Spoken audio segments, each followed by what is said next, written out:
Welcome to our usual hovers. I'm Meeka Nomicon, and today I'm playing for the game No Time for Mercy, which is from the same creators Falling Over a Corpse, where our best friend has finally returned to our lives after being missing for 6 months, and we should be over the moon, if there wasn't something horribly, terribly wrong with her. It's not unthinkable to believe that, after 6 months, Victoria would have healed at least a little bit from Naomi's disappearance. Yet here she stands now, with her head in her hands and wishing with all that she had in her that Naomi was still here. Victoria isn't exactly too sure why Ma got it in her head that she should spend her summer break working at the shop, but it wasn't like she had any way to fight or say no. After all, it was the shop the family had for generations. It was only fair she went through what was essentially the Huang jury duty. Well, to be fair to the mum, it could be that she's just trying to take her mind off Naomi, give her something else to focus on. Besides, it was probably for her own good, right? She'd hold herself away in her room all winter and spring. Maybe it was better to get out and talk to people instead of wallowing in her own misery. So here she is now, leaning on her elbows behind the checkout counter and scrubbing her face with her hands. Victoria's used to waking up before dawn because of school and all that, but she'd been hoping to catch up on some rest during the summer. At least when school was in, she didn't have to work late into the night. Welcome to the Huang convenience store. How can I help you?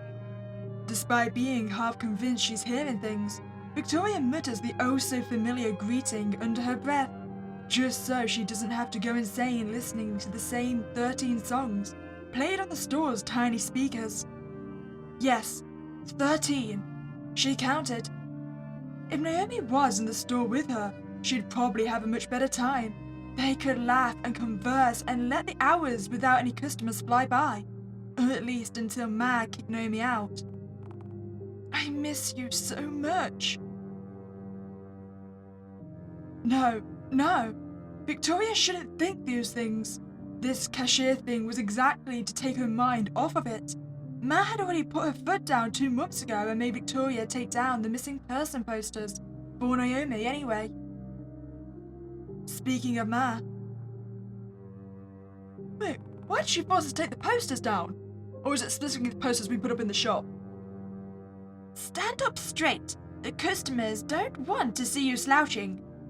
Ma's black shoes clack across the dirty grey linoleum floors as she makes her way to the counter. Victoria had already feel her glare settling on her, but she frowns behind her hands, but nevertheless does what she's told. Dropping her arms back down to her side and straightening her spine, she switches back to her native tongue of Mandarin Chinese to speak to Ma. Sorry. You've been doing this for 3 weeks. You should know better by now. Unsure of what to say, she simply repeats her previous statement. Sorry. Ma's expression softens a smidgen when she sees the exhaustion behind Victoria's eyes. Just don't look like a slob, okay? Okay. With that, she turns her back on the girl and grabs at a large cardboard box filled with bags of potato chips. And there Ma goes, her footsteps ringing Victoria's ears as she stacks the bags on empty shelves. Wait, if Mother's here as well, why do we need to be here? We've already made it clear we've got no customers. I could be sleeping right now. She watches her leave before turning her attention to the glass windows to the left of her. It's late at night now, but Victoria still has a few hours left on her shift. Victoria stands there and stares down at the counter for what feels like ages. She hopes that no one else comes through those doors. If she's lucky, Ma would let her lock up early. Early nights are always the best. Ma's phone buzzes in her pocket. Slipping it out, she squints at the screen and starts to scrunch her lips up in a way that she always does when she's upset. Victoria leans over the counter and calls out, Ma, what's wrong? I'm heading out. Benji says the car broke down in front of the physical therapy building. Yin will keep an eye on you. Okay, be safe. As she watches Maz scurry out the door, Victoria folds her arms on the counter and rests her chin on them. Dad's foot is finally starting to heal, a bit after breaking it a month ago, but progress is slow. Well, I don't think we're going to get away with locking up early. Someone's going to tell Mother. But at least we can start slouching again. And once again, Victoria's more or less left alone in the store. With bated breath, she waits a moment to see if Ma is going to pop back in. After she decides that Ma's definitely gone, she reaches into her jeans pockets and pulls out a worn-out photograph. I wish we could go back to these days. We were so happy then, both of us. Both Naomi and Victoria had been about 10 years old when the photo was taken. They stood together, carefree and full of joy, with the local fair a town over as their scenery. Back then, Victoria's yearning for adventure burned its brightest. Though neither girl could go far, part of the fun was finding mystery and secrets within the ordinary world they lived in. Familiar pangs of loneliness wash over her, from the top of her head to her toenails. It takes everything she has not to weep. It's been 6 months since Naomi's disappearance, and the pain hasn't gotten any easier to deal with. So, disappearance is in kidnap disappearance? Or do you think Naomi just left for no apparent reason? Maybe she ran away. Ah! The photograph slips from between her fingertips and drops to the tiled floor. She kneels down, back turned away from the counter. Victoria frowns as she reaches down.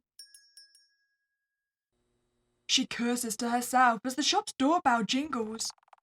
Welcome to Wang's convenience store. I'll be up in a bit. Okay. She freezes in place, fingers half curled towards the photo. Victoria sucks in her breath at the familiar lilt of the girl's voice. A voice that she thought that she would never hear again. Huh? After the moment of shock passes her, Victoria stands up quick and takes in the side of the person that had just walked in. Grey eyes meet blue. The fluorescent light that hang above their head shines a ring of light on the top of Naomi's hair. There she is, Naomi Chunhua Lu, her best friend since first grade, standing there in the flesh again. Have you got nothing to say? You've been gone for 6 months. Lu? Do you even remember me?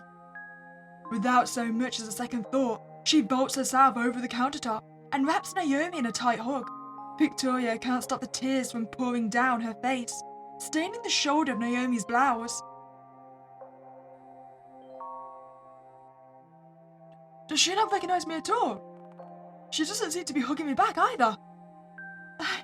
I missed you. I missed you so much. Eventually, Naomi embraces Victoria as well. I missed you too. But is it really you? Yeah, it's me. It's Vic. Lou, I missed you so much. Where have you been? Naomi, I've been worried sick about you. What happened? Where did you go? We've had countless search parties going for you and your mom. Do you know how worried we've all been? Oh, Lou! Naomi glances downward, unable to meet Victoria's gaze. Wait, she went off with her mother? So she might not have been a missing person then. I mean, she's acting mighty suspicious. And I suppose if they were going on a trip or changing location, she probably would have said something to us, right? I'm sorry for making you worry. I know you're mad at me for disappearing like that. Like a stake to the heart, Naomi's words pierce straight through Victoria. Before she can crush her best friend's ribs, Victoria lets go of Naomi, instead placing one hand on her shoulder. With her free hand, she wipes the tears off her cheeks the best she can. No, Lou. I'm not bad. I'm really not. I'm just so glad you're all right. But, you know what? Let's talk about this over some food. Have you eaten yet? Not in a while, no. Yeah, I'm getting you some food. Come on, go sit over there. I'll get you some noodles. Okay. She leans on the counter as Victoria rushes to the break room and throws a large glass measuring cup full of water into the microwave, yanking 2 cups of dried instant noodles out of the cupboard. She'd gotten the bright idea a few weeks ago to keep some containers in the break room for late nights like this.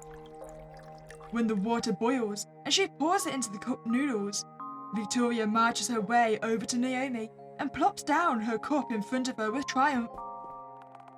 Here is your favorite flavor. Naomi nods in response. She picks up her chopsticks and starts to stuff noodles into her mouth. When she does, she coughs and sucks in her breath. Ah, that's spicy. After a moment though, Naomi recovers from her initial shock and continues to devour her food. Victoria wonders when was the last time she ate. The way she's going now, Naomi acted like she has been starved for these days. Is it just me or is Naomi acting weird? I mean, I know we don't actually know what she was like before. But Victoria doesn't open hers yet, instead staring intently at Naomi. She looks healthier at least. That's good, but... She couldn't shake her last mental image of Naomi out of her head. The Naomi that was almost deathly pale and hadn't slept in literal days. The shaking, the rambling, and... No, new beginnings. No more thinking of the past. That's right. Deciding to focus on the good, Victoria takes in the new sight of her. Her cheeks really do look fuller. The light in her eyes is back. And for the brief moment, Victoria almost forgets how harsh the years have been to her. Wait, I say we do think about the past. Just what was Naomi going through before she disappeared? Almost. Naomi meets her gaze. She swallows a piece of shrimp and tilts her head. What's the matter? What can I say to that? Wait, what happened to you? Oh, I missed them all. We say nothing. Her mouth runs dry, hands locking in place. What's wrong with her? Why can't she say anything? Are you okay? You went all quiet. Fine, thanks. Victoria shakes her head and blinks multiple times to snap herself out of it. Sorry, I think I spaced out for a minute there. Naomi tilts her head, taking in the sight of Victoria. After a few moments, realization crosses her expression, and she stands up straight. Is it about my disappearance? Is that it? Isn't that obvious? Yeah. To be fair, you have yet to explain it, and it has been 6 months. Well, either way, I came to say goodbye for real is all. I'll be leaving again soon. Naomi says it so casually. The weight of her words doesn't hit Victoria until a few seconds pass. You know, I can't decide if this is incredibly cruel or really nice of Naomi. I mean, it seems mean to reintroduce herself just to say, yeah, I'm leaving again. But then again, it does give us closure. She nearly knocks over her cup of noodles in how quick she whipped around to face her. What? Yeah, my mum's been planning it for a while. She does not meet Victoria's gaze and instead stares into her food, though she does not eat anymore. We just can't live here anymore, you know? Everything's been so rough for her lately, and she's been doing so much better with our relatives. So, we're moving. Victoria doesn't even know what to say anymore. No, this is... I don't know. This just feels all so sudden. I know. I'm sorry. Everything's crashing down around her mind. In 20 minutes, she'd felt a joy unlike anything else at the reappearance of her best friend, only to have it ripped away from her. Like watching a handful of sand pour out from between her fingertips, Victoria could feel Naomi slipping away from her all over again. There's nothing she can do to stop it. I'll be leaving again in a week. And that's it. After that, you're just gonna drop off the face of the earth again? I hate to say it, but Going off the grid was really good for us both. It's not anything against you, really. Huh. Well, that explains why you didn't phone me then if you're off the grid. Maybe I'll be able to keep in touch with you this time. Maybe not. We really don't know. Victoria opens her mouth, but can't find the words to respond, as if a hand reached out and squeezed her vocal cords shut. She's forced into a silence that fills her lungs.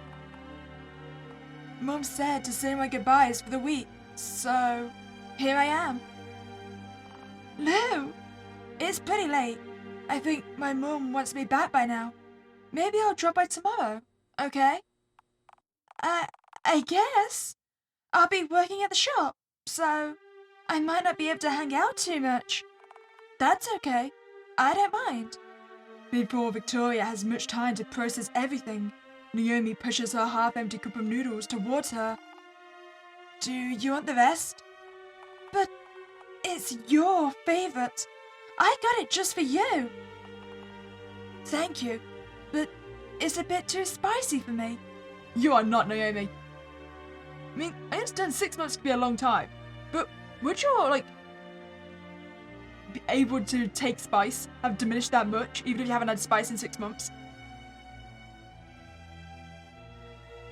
I think you're an imposter. Wait a second. Huh? The mention of the spices being too much makes her stop dead in her tracks. Victoria stares at Naomi with an overwhelming confusion as the dark-haired girl stands up and waves goodbye.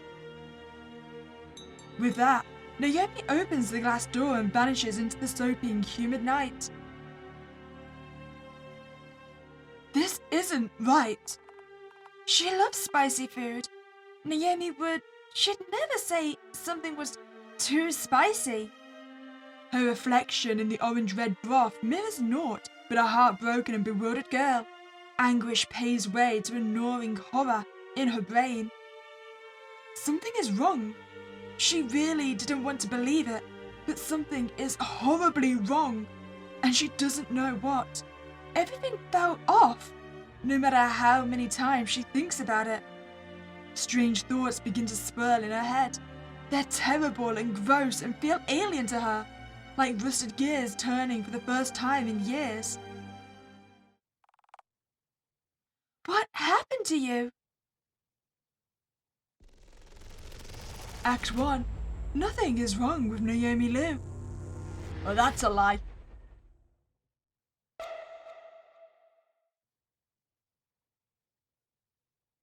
Day 1.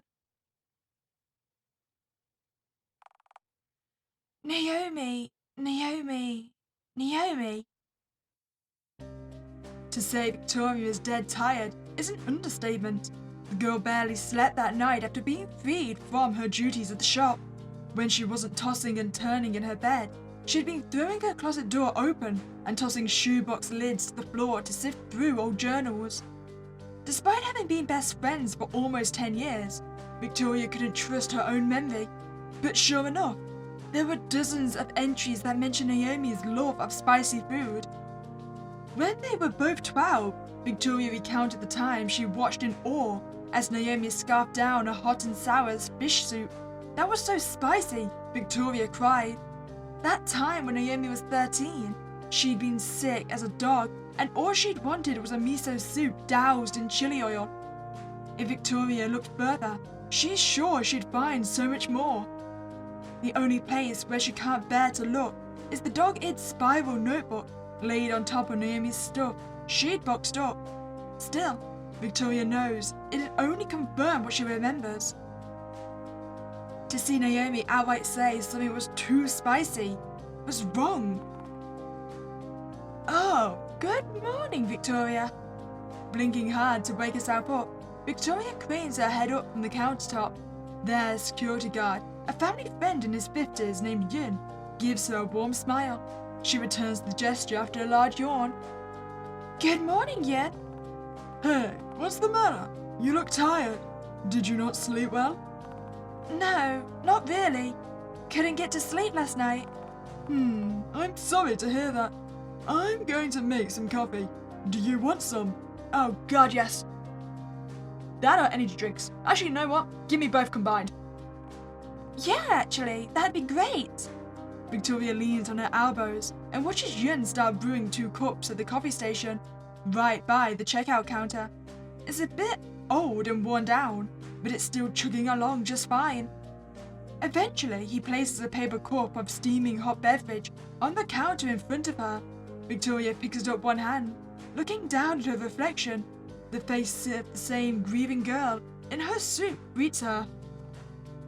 Hey, Yun? Yes? I mean, we could say we miss Naomi. Have we actually told anyone we've seen her? What? We could do what to do if your friends changed.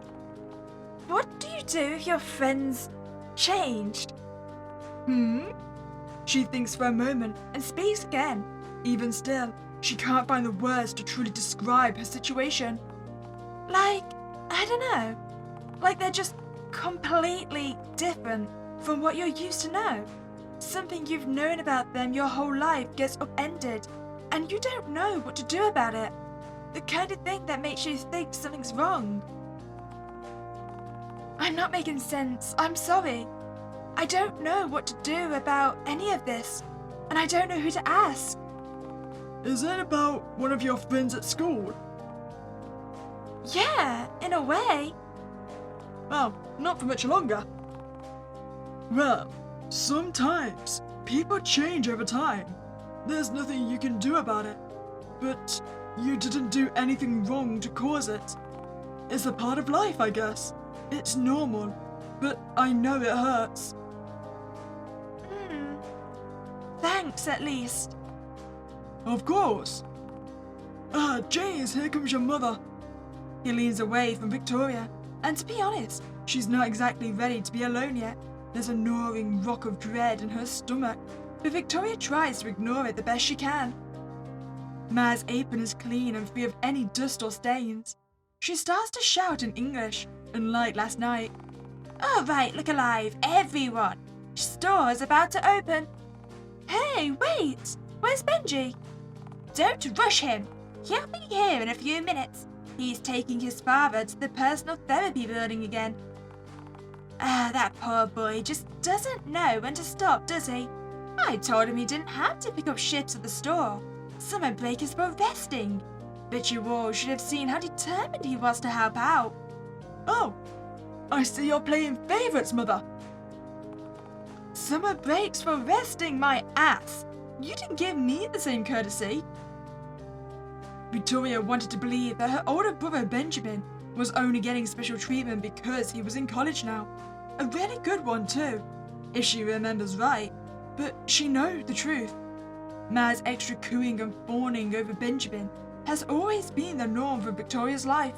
She sighs deep and glances away. Hey, I'm here, I'm sorry. Benjamin barrels through the glass doors. The bell jingles loud in the room. He blinks multiple times to clear the dreariness out of his eyes, though Victoria knows he's just sleepy, not tired like she is. There you are. Oh, my sweet little Benji. You look so handsome in your uniform. Ma! Benjamin starts to lightly shoo Ma away from him as she reaches up to fix his collar. Victoria stares down at the counter and makes a mental note to scrub off the energy drink stains later. There she goes again. Oh, leave him alone. He's not a boy anymore, you know.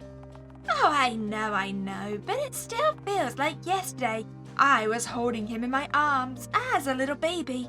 Look at him now, all grown up. Soon enough, he's gonna own this whole store. Yeah, I guess. Look at Victoria, though. She looks pretty good today, too. I guess so. Oh, thank you, Mother. I greatly appreciate it. Ma glances at Victoria and looks away. Benjamin leans over Ma's head and flashes a sympathetic look to her. It doesn't really help, but it's nice to know she's not the only one who thinks it sucks. Great. She's more or less used to it now. All right, everyone, to your spots. We're opening. Right. Make way, Bean Brain. Victoria steps to the left as Benjamin vaults himself over the convenience store counter and plops down on the other cash register. Took you long enough. Yeah, I know. Sorry about Ma again. It's fine. Why are you on the register? I thought Ma wanted you to stock the shelves. Nah, that's in a few days. Right now, she wants me to build experience at the cashier side. Then I'm going more stuff in the coming weeks. It's probably because of his shoulder. Victoria thinks Ma has a bad habit of babying Benjamin because one of his shoulders is weaker than the other and gets sore easy. Even after he told her it's only a little bit of pain here and there, she acts like he's some fragile baby bird who could keel over without her coddling. Lucky, I'm stuck here. Sheesh. I'll talk to her about it, okay? Don't worry about it. It's not worth the fight. Alright. And with that, the workday begins on another humid summer morning. Victoria's head swirls with questions that may never get an answer as long as she's here. She falls into a comfortable routine for a while, long enough to take her mind off of last night, greet people, make small talk, scan their stuff, to hand over receipts, thank them, watch them leave, lather, rinse, repeat. Until... Don't look now, here comes Esther. Oh, goody. Victoria holds back her urge to frown as the girl stomps her way up to Victoria's cash register. These days, she's found herself growing more and more irritated by the girl's presence. Wherever Esther goes, trouble and gossip usually follows. Good morning, Vic. Sure is a morning, all right. Esther hauls a large bag of hard strawberry candies onto the counter while fiddling with her phone in the other hand. So, Have you heard the news about Naomi? yes, I swear. Victoria turns her mental attention towards stopping herself from wrangling Esther out of the store. Matt already yelled at her last time she tried it. No. Listen. So I was the quilting club yesterday, and the aunties, and I think Naomi's mum, Cassandra, is a drug lord. Really now? Uh-huh. My Uma says that happened. Is that the feds were onto her because of the accident. So she took Naomi and ran. You know, this is a little bit ridiculous, but press on. And where'd she hear that from? Well, she heard it from my auntie from a few states away, who heard it from... So basically, you heard all this, maybe third-handed, from someone who barely even knows Cassandra and Naomi. What can we say? We were playing a game of Chinese whispers. I mean... And wasn't even in the state when they went missing? Yeah. S. You gotta learn to get your gossip from more reliable sources. Vic, cool it. You'll get in trouble again. No, let us spew. I'm out of here anyway. Keep the change. I don't want a receipt or a bag. Cheeks puffed out in indignation. Esther throws a paper bill down on the counter and snatches the candy bag up before storming out of the store. Vic! Sorry, she just annoys me. I know, but you can't antagonize customers. I feel like I was far less antagonistic than I could have been. I could have confronted her directly. Ma's footsteps become more and more audible, so Victoria she sprints over to the cash section. Focused directly on Benjamin, she starts speaking in Mandarin, so quickly even Victoria is struggling to make out what she's saying. Benjamin dear, I'm so sorry, but I need some help here. Huh? What's going on? I'm a little in over my head here. Can you just step out and help me carry in a delivery real quick? Victoria pauses as her hand hovers over the cash register. We have a delivery today? Of what? Sure, okay. With a pat on the shoulder and a low "sorry, Vic" whispered to her, Benjamin tightens the strings on his apron and follows behind Ma. Her pace is rather urgent. The store usually gets their stock on Tuesdays, doesn't it? So they've still got at least 4 more days until a delivery comes in. What was that all about? But Victoria can't question it for much longer, as the bell above the door begins to ring. When she looks up, she's greeted by the face of Naomi again. Should I be concerned that Naomi only ever seems to be here when no one else is? Has anyone even realized she's back yet? You really came back? Of course I did. Just like I said. Right, of course. I can't go on break yet. Benjamin's helping Ma, but we can hang out here for a bit, okay? And then maybe, once I get off my shift, you can drop over for dinner with us. No. She jolts at the tone behind Naomi's voice. She sounds almost angry. Vic, can you do me a favor? Please, please, don't tell anyone I was here. Let's keep it a secret between you and me. Oh, I guess then no one does know she's back. Huh? She seems pretty serious about it, but maybe I can reason with her. Let's do nothing. She falls silent. Thank you for understanding. You know, I'm just worried that people won't understand is all. To be fair, I never said I understood. I was just too lazy to click an answer. What's that supposed to mean? I'd rather be with you for a little while. Just as quickly as she tried to pry further, Victoria is shut down without so much as a second thought. She looks back down at the counter she's standing behind. The wall that was built between the two girls sure feels a lot taller than these measly 3 feet. Finding her own weight too difficult to support, she rests herself on the marble. Victoria turns her attention to the news, when Naomi is watching a segment with an unusual focus.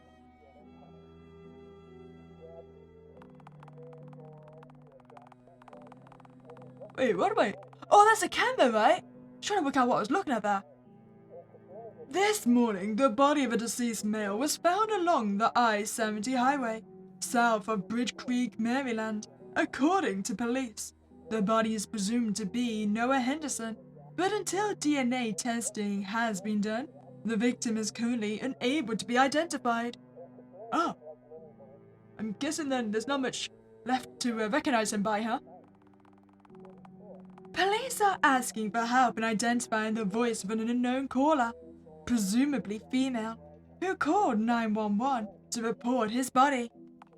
Please be warned, though, that some viewers may find this audio disturbing. Is it gonna be Naomi?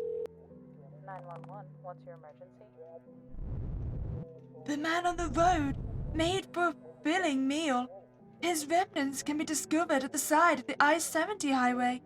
Oh, so the killer called it in. Could you elaborate? I consumed his organs after I killed him. All that is left is his skin and his bones. Well, that basically guarantees it's not a skinwalker then, right? Hannibal Lecter, is that you? Reports say that the call had come from the victim's phone. Every time I turn on the news, I was scared that I would see your face next, that they wanted help finding your killer. I'm sorry for worrying you so much. Lou, stop apologizing. You're fine. Despite the conversation, Naomi's eyes don't break away from the screen. Fascination lines her expression in a way that Victoria has never seen before. It's almost eerie. If she had been like this before the accident, hell, even before her disappearance, Victoria would have brushed it off. No, we're not doing it again. I'm just gonna let every single QTE fail. Victoria clams up. I still don't know what this accident was. No, I shouldn't say anything. Instead, She studies Naomi's expression. It's puzzling, to say the least. There's so much fascination in her eyes that the news reporter runs through the details of the grisly death. Almost as if... I should go. It's starting to get late. Late? Or are you starting to get hungry? Maybe that's why she's off spice. She now just prefers the, subtle taste of human flesh. Already? Yes. But you just got here. Can't you stay a little longer? I really do miss you, and it's been months since you left. I'll come back tomorrow. Remember what we talked about earlier today. She knows what Naomi is talking about. Don't tell anyone about her. Simple as that. Even though Victoria displays a soft smile on her face and waves Naomi goodbye, her mind continues to boil over.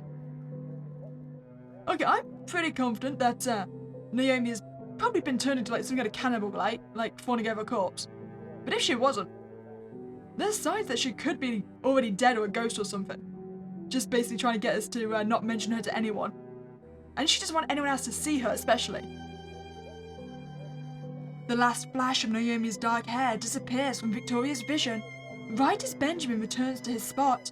His eyebrows are furrowed, mouth pulled into a strange, closed-lipped grimace. You okay? Weirdest thing happened. Ma said she needed my help stacking stuff that just came in. But when she brought me to the usual pickup spot, she disappeared. What? Like vanished?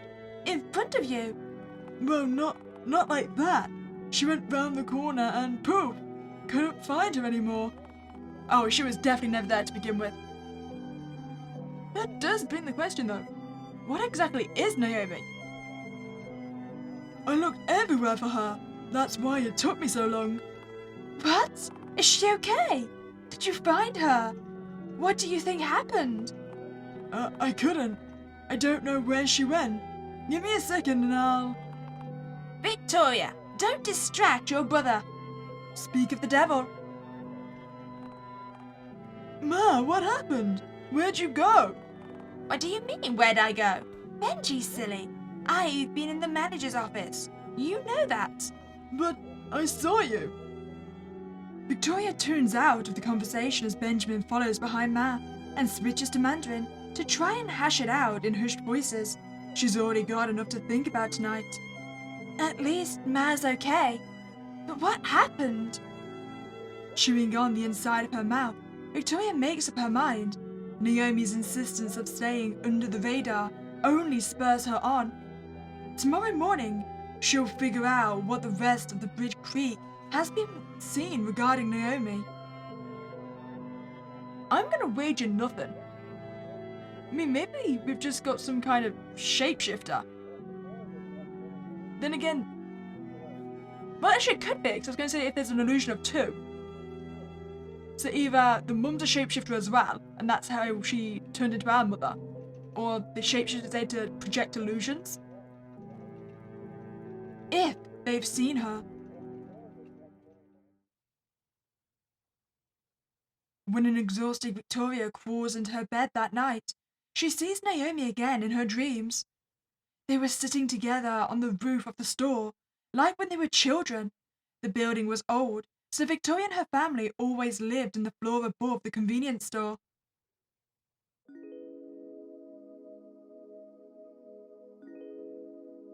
The stars had been so beautiful in her dream. For a brief moment, Victoria feels as if she's finally at peace. It is not an emotion that she has been able to experience lately, so even the most fleeting seconds, she welcomes with open arms. Naomi is enraptured by the stars, how they dance and glimmer under the night sky, with infinite stories that would never be told. She doesn't look away from the sky when Naomi starts to speak to Victoria. Do you miss me? Yes, every day. She bristles away from Victoria's presence. Lou, what's wrong? You're going on a wild goose chase right now. You need to buckle down. For me. Wait, what does that mean? Find me. right as she reaches out to Naomi one last time. She wakes up. What do you reckon then? Is Dream Naomi telling us to find the real her? Bah! Early light streams through her window. It's not bright enough to be real sunlight, but instead the soft blue hues of the dawn's rays illuminate the cramped room. Lying back down on soft pillows and thin sheets, Victoria stares at the ceiling with bleary eyes. A wild goose chase? What does that mean? She'll figure it out later in the morning. Day 2.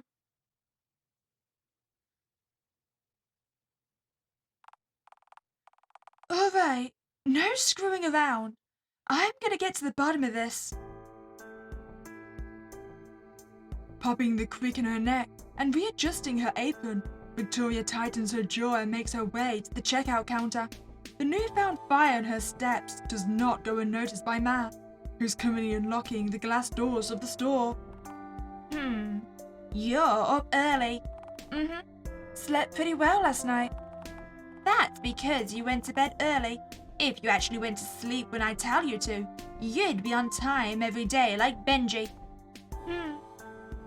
In actuality, she kind of slept like crap. That dream kept playing in her head over and over again until its meaning hit her like a baseball bat to the forehead. Victoria needs to change what questions she asks before Naomi slips away again. Lying to Ma comes as easy as breathing to Victoria. It starts off small, as everything does. Maybe a little truth stretching when she was little to get Ma off her back from something. And before she knew it, Victoria didn't even hesitate to shovel falsities at her own mother. I can't say I blame us. I mean, I wouldn't be happy either being constantly compared to Benji. She looks away and at Benjamin. Oh, morning. Morning. The young man in question was dangling on the rungs of the stepladder at the moment, peering at the fluorescent lights with his dark eyes squinted. Is everything okay? Do you need my help? No, don't worry. I'll be down soon. It's these stupid lights. Oh, what's wrong? It started flickering on and off last night. It was super annoying and gave me a headache. That's weird. We got them replaced last month. I know. It shouldn't be doing this already. Finding nothing that could have been causing the issue, Benjamin grumbles to himself and steps down from the ladder before folding it up. Oh, I think I might know the issue. Let me guess, this issue occurred after Naomi had left. I'll put this away. Thanks for looking at least. See? Benji takes control without being prompted. Yeah. You should do that more often. I mean, why should I though? You've already made it clear Benji is the one that's going to get the store. Why should I go above and beyond? Everyone plasters a wide smile on their faces as the first customer of the day starts to make their way to the store.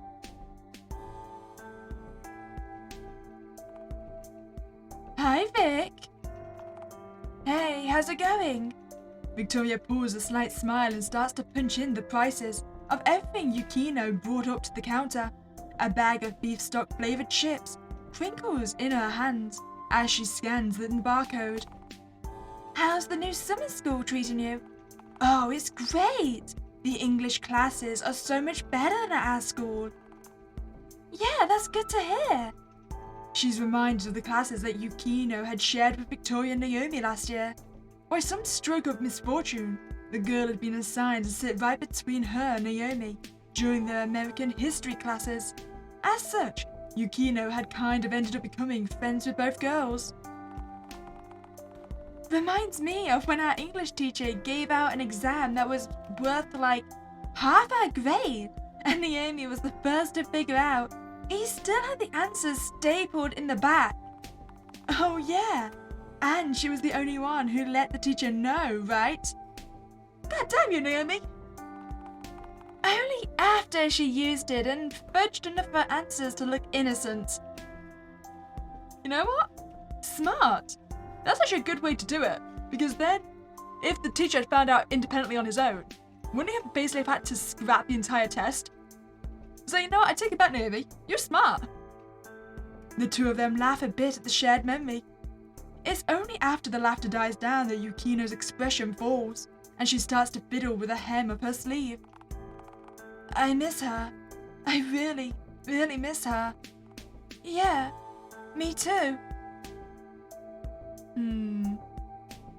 I feel like... You know what, I'm curious to see how this goes, so how about we just do as she wants for now, so we won't say anything. There's nothing that Victoria can find the words to say about Naomi's reappearance. How could she anyway? Naomi was so steadfast in wanting to stay hidden away for the week. Some part of Victoria was compelled to play along and keep her mouth shut, at least with Yukino anyway. I hope she's okay, or at peace. Yeah. Victoria finished up with Yukino's purchase, droning the final price to her. She gives her a gentle smile and pays up with a 20. Stay safe, alright? Okay. Yukino collects all her items in a plastic bag and leaves. All Victoria can do is watch. Good afternoon, Victoria. Oh, good afternoon, Mrs. Cry. Wait, that's Naomi's neighbor. She lives right next door to them. I remember. Maybe she saw something. I should talk to her about Naomi. The two of them make brief small talk as Victoria brings up her items. There isn't much, just some boxes of green tea and cans of cat food. Nope, I'm gonna keep my silence. No, that's stupid. Why would I listen to Esther's bull anyway? Keeping her mouth shut, Victoria shakes her head and stuffs the rest of Mrs. Quayle's purchase into a plastic bag. Victoria dear, can I ask you a favor? Sure, what's up? I haven't seen Mimi in a few days now. She's not an outdoor kitty, and it's not like her to go wandering around town. Can you please just keep an eye out and let me know if you see Mimi? She has a white tail with black speckles on it, like little sesame seeds. We don't reckon that someone's at the cat, do you? I mean, they already eaten humans. Please don't hurt yourself trying to get her, though. Yeah, of course I will. Don't worry, I'll get Benji to pick her up if we see her. Thank you so much. You're a good child, Victoria. Don't forget that. God, when was the last time Victoria actually heard that from Ma? She looks away and presses her hand against her mouth to hide the smile that curls on her face. Have a good day, Mrs. Quire.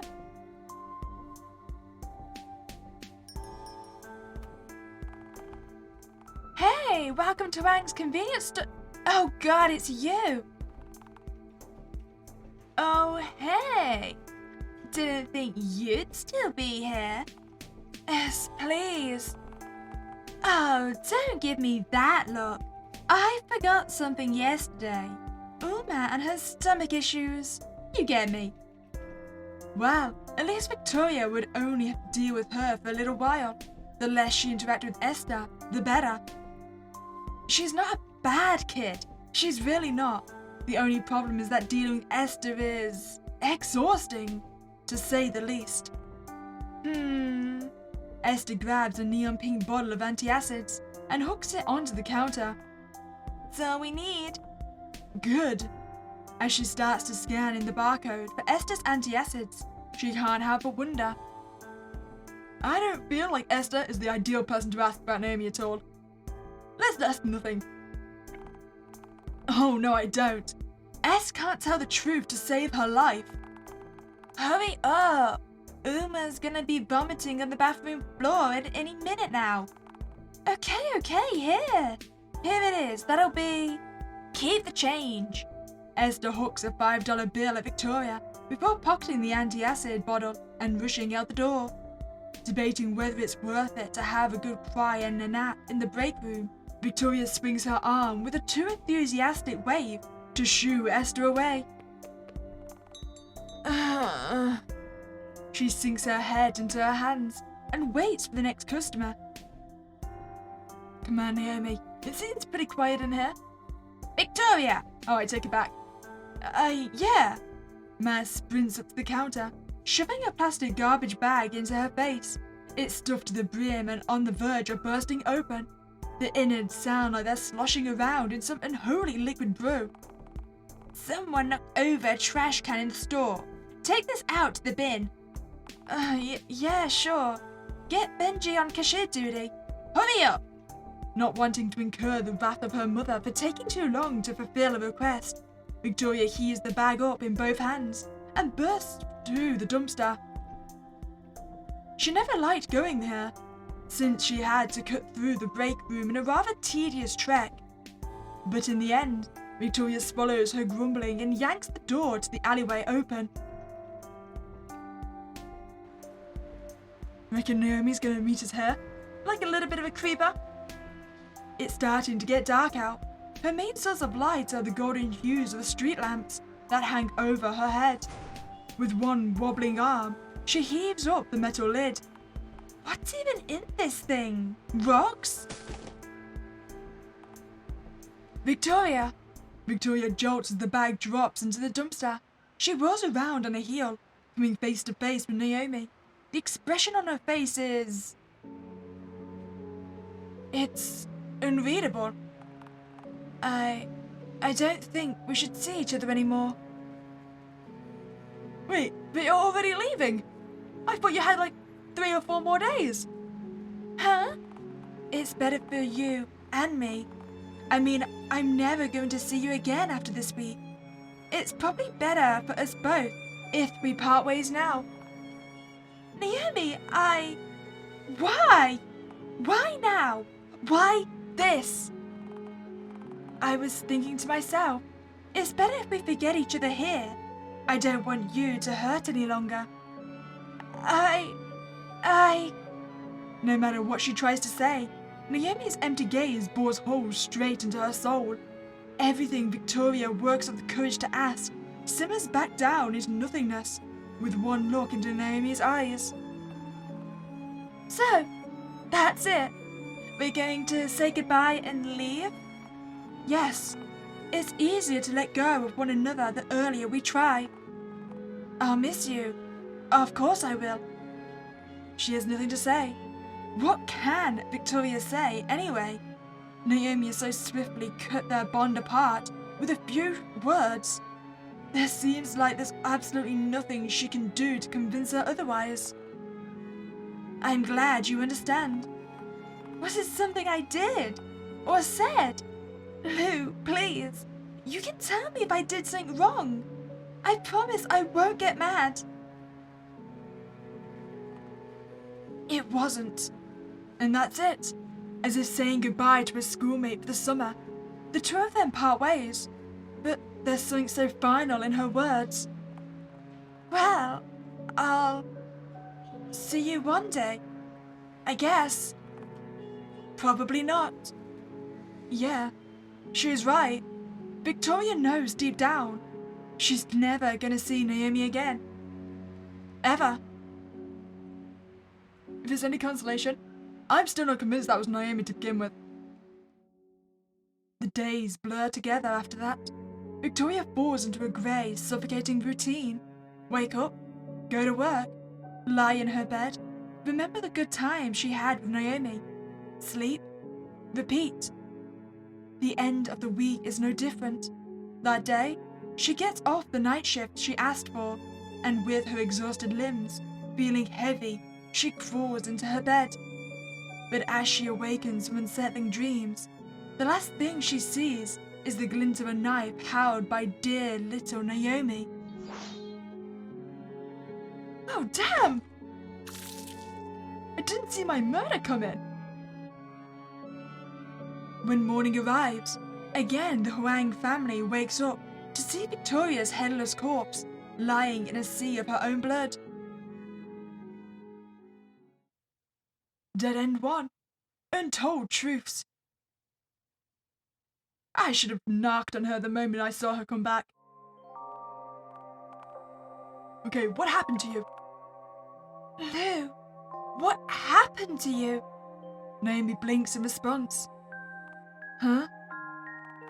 You go off the deep end after everything that happened.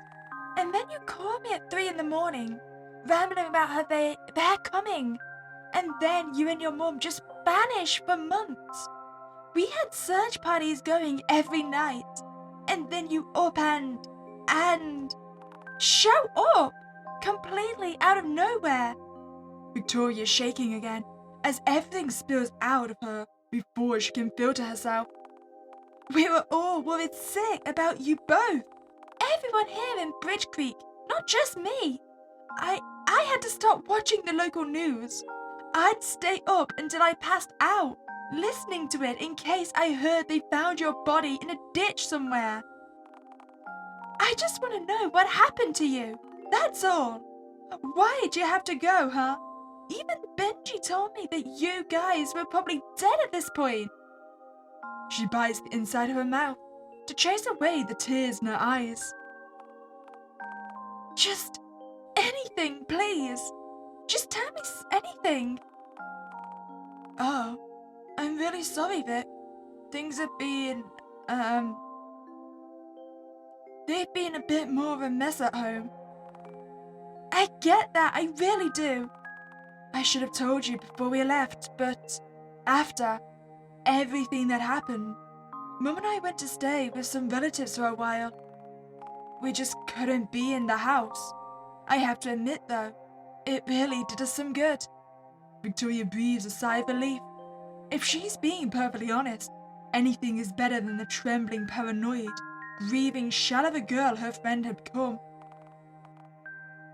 Yeah, it kinda shows. You look good. A smile creeps along Naomi's face as she leans forward, staring down her soup. Do we reckon her dad or something died? Is that going to be the accident? Since I've only mentioned her mum so far, and sounds like they were grieving someone. Thank you. You couldn't have shot us a text, though? Like, just anything so we didn't think you guys had been kidnapped and murdered or something like that. Lou, I'm really not trying to be mean. It's... well... The words fail to come to her. No, I get it. I do. I shouldn't have dipped out like that. But I can't stay for long. I'm leaving again soon.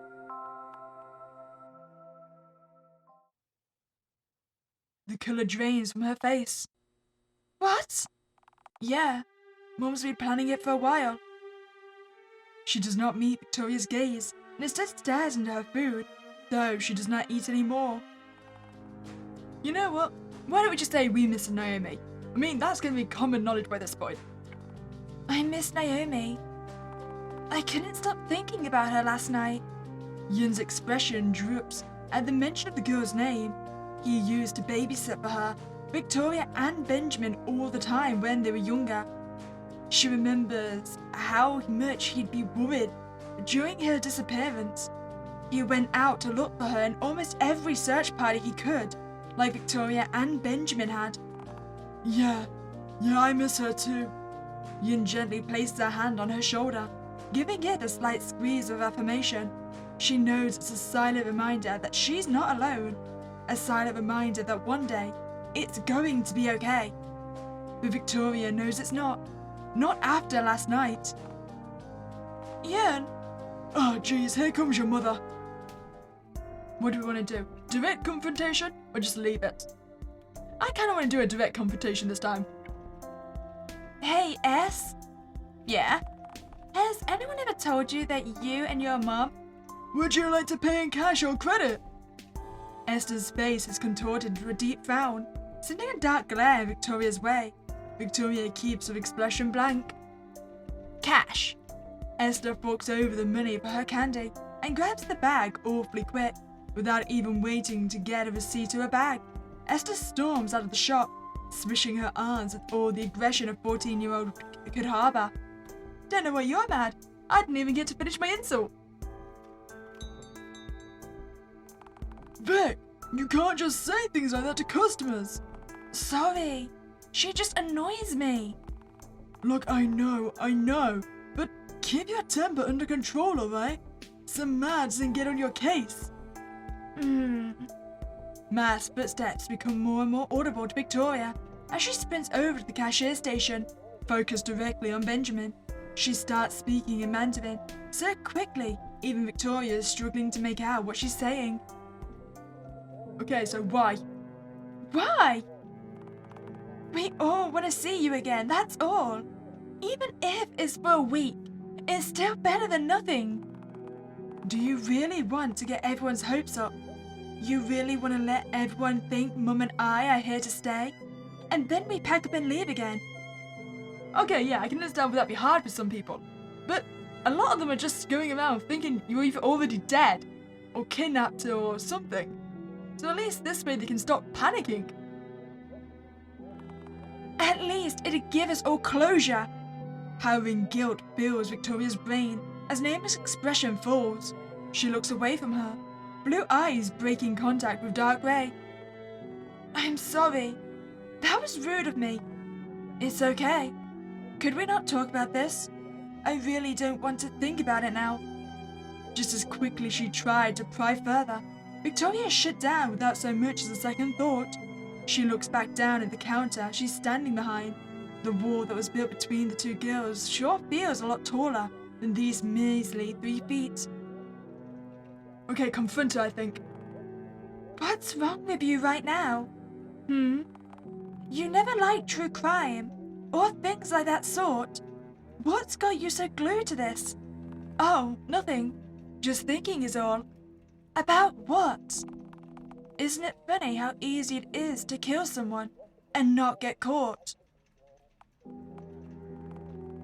I don't think funny is the word I'd use. Seriously, no one saw anything. No fingerprints, no eyewitnesses, not even any dashcam footage. If it wasn't for that call, I bet they wouldn't have found him until weeks later. No.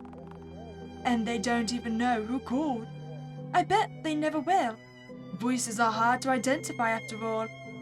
The dual pain in the counter's edge digging into her side is what alerts Victoria to the fact that she's leaning away from Naomi. No, you're starting to scare me. Oh, sorry. What was that all about? Is it from the trauma? She started spiraling after that accident. I almost understand, but this doesn't feel right. I should go. It's starting to get late. Already? Yeah. You know what? Why don't we try again for the direct response? Have you seen Naomi? Have you seen Naomi? I told you, Cassandra. No, seriously. For real. Have you actually seen her today or yesterday? No games, no bull.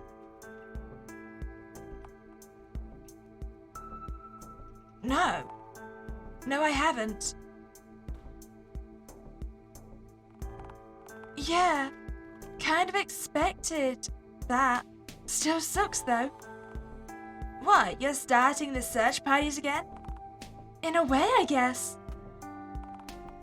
What's that supposed to mean? Anyway, I shouldn't keep you for too long. Your Uma probably doesn't feel too good, and I would hate to keep her waiting. Alright, I get it. Keep the change. Debating whether it's worth it to have a good cry and a nap, in the break room, Victoria swings her arm with a too enthusiastic wave to shoo Esther away. Well, let's keep with the direct approach. I mean, you are her neighbour, right? Or at least you were. Have you seen Naomi? Have you seen Naomi? Today, or yesterday, or at any point this week, I mean. Oh, Victoria. Mrs. Cryo reaches out and gently places one wrinkled hand on the back of Victoria's own. I know you miss her, dear. We all do. That's not... I know it feels like it'll never get better, but time will heal your wounds. I felt the same way when my husband died. You know, maybe we should have started these conversations with actually telling people we've seen her recently. Then again, that may just make them think I'm hallucinating. That's appreciated, but it's really not what I was talking about. I hope the pain eases for you soon, Victoria. I really do. Unsure if she should correct her, Victoria instead decides to hold her tongue. She knows Mrs. Cryo means well anyway. Thanks. You're welcome. If you ever want to talk to someone about it, I'll always lend an ear to you. Yeah, that means a lot to me. Finishing up with their transaction, Victoria gives Mrs. Cryo a soft smile as she starts to bag up the cat food and tea. Oh, Felix is new, right? Could be worse. I'm waiting for that shipment of the service I like to come in. Ah, did another one get lost in the mail? Yeah, it's stupid too. Like, how do you lose £30 of books? Victoria nods along and sighs in exasperation at the thought, commiserating with her classmate. Felix has always been a bit of a bookworm, especially for anything sci-fi related. Not that she's judging him or anything for it. If anything, she's impressed at how quickly he can rip through an entire series. Besides, she can respect it. These days, she doesn't read nearly as much as she should. Between Huang's convenience store and Naomi's disappearance, she really hasn't had the energy to really sit down and read. Even perusing her old traveler's guide to this country, or that area, magazine feels like a mental chore. Felix places down a barrel with steamed custard onto the counter, next to a few cans of soda. What about you, Felix? Have you seen Naomi today? Have you seen Naomi today? Huh? I mean, of course, it wouldn't be face to face or anything, or a conversation, but like, anything helps. You get what I mean? Can't say I do, no. I mean, I saw someone that reminded me of her, but I didn't get a close look. Yeah, I'm probably talking out of my ass here, sorry. She shuts down that line of thought and scans in the mail. Another prod of grief pokes her heart as she remembers that steamed custard used to be Naomi's favourite. The mention of familiarity doesn't go unnoticed though. Pulling herself back into the calm force, she puts her cash payment into the register as Felix grabs the bread and soda. Have a good day, Felix. Hope your books show up soon. Thanks, I hope so too. I miss her, even though she's here in a weird way. Okay, so that only got me back to that same dead end. There's gotta be some other questions that we need to ask. So how about we ask, where's your mum? Did she say anything about where her mum was? I don't remember seeing her car in the driveway earlier today. She's gotta be with Naomi, right? Hey, where's your mum at? Is she going to come to the store too? Naomi pauses and blinks, looking down at her skirt. A brief silence fills the air around the duo before she speaks up again. She's out. Mum has to finalize some things real quick, and all that. Well, that was one question answered, but at the same time, 5 more pop up in Victoria's head from such a vague answer. Finalized? What's going on? Lou, you're not making any sense. Oh, I didn't tell you. Sorry. I'm leaving again soon. Okay, Yen, why don't we ask him about...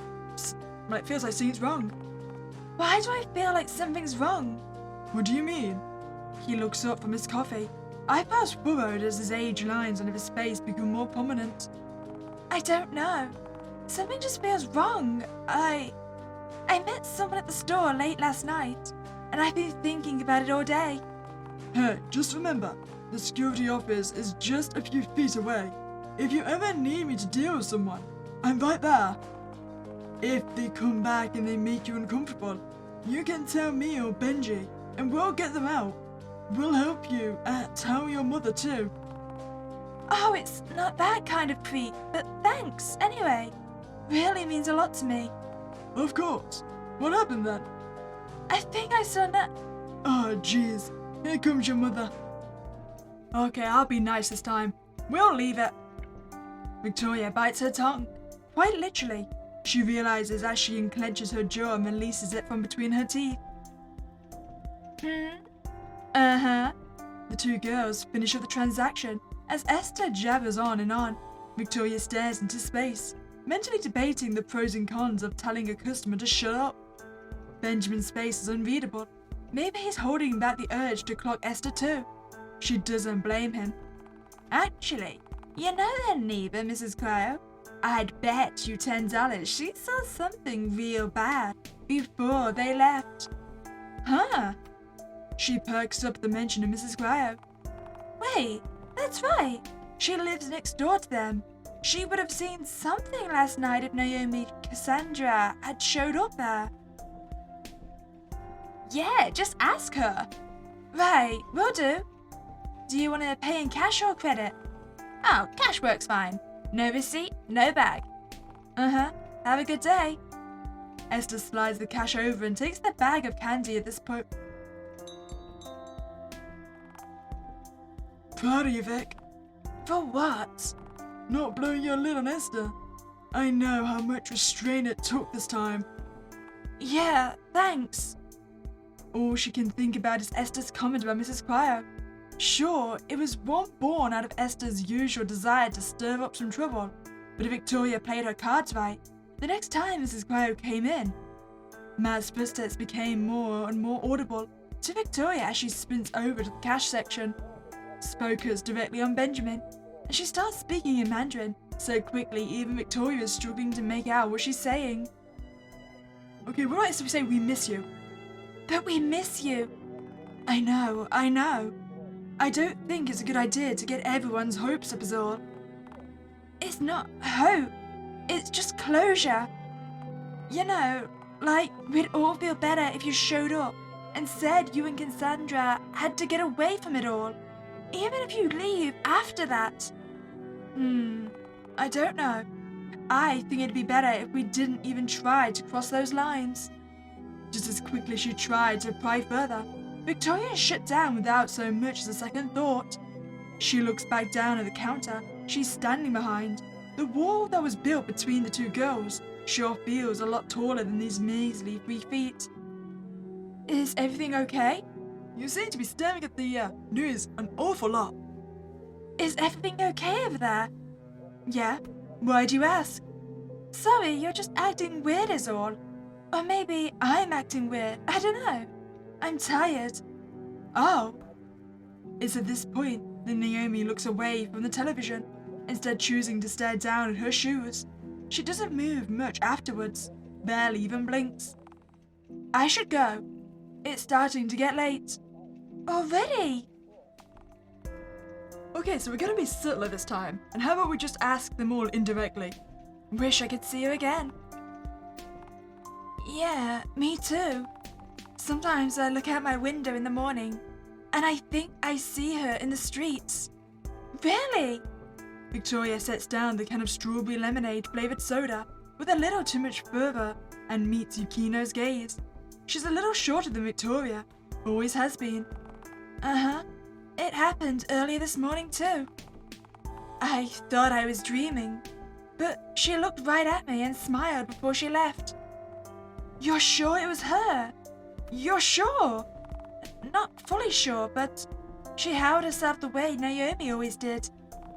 So she saw. Someone saw. That looked like a Naomi? At least. What does it mean? Their conversation ends soon afterwards. Victoria finishes up with Yukino's purchases, droning on the final price to her. She gives her a gentle smile and pays up with a 20.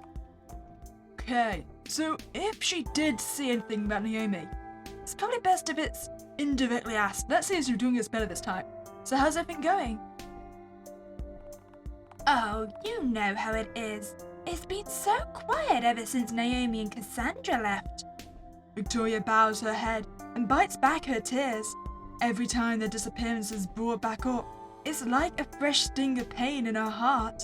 But she has to keep going in this path. Really? You haven't seen anything? Mrs. Cryo reaches forward and places one gnarled yet gentle hand on Victoria's own hand. I really wish I had, dear. Believe me, I do. Unfortunately, no. I'm not exactly a nosy type of person, but when you live so close by to someone's house, you can't help but look. That's wrong. That shouldn't be right. Oh, sorry to bring all this up, but just one more question. Of course, what is it? Victoria doesn't even care if Mrs. Quire is acting like she's wrought with grief, and it's her job to humour her.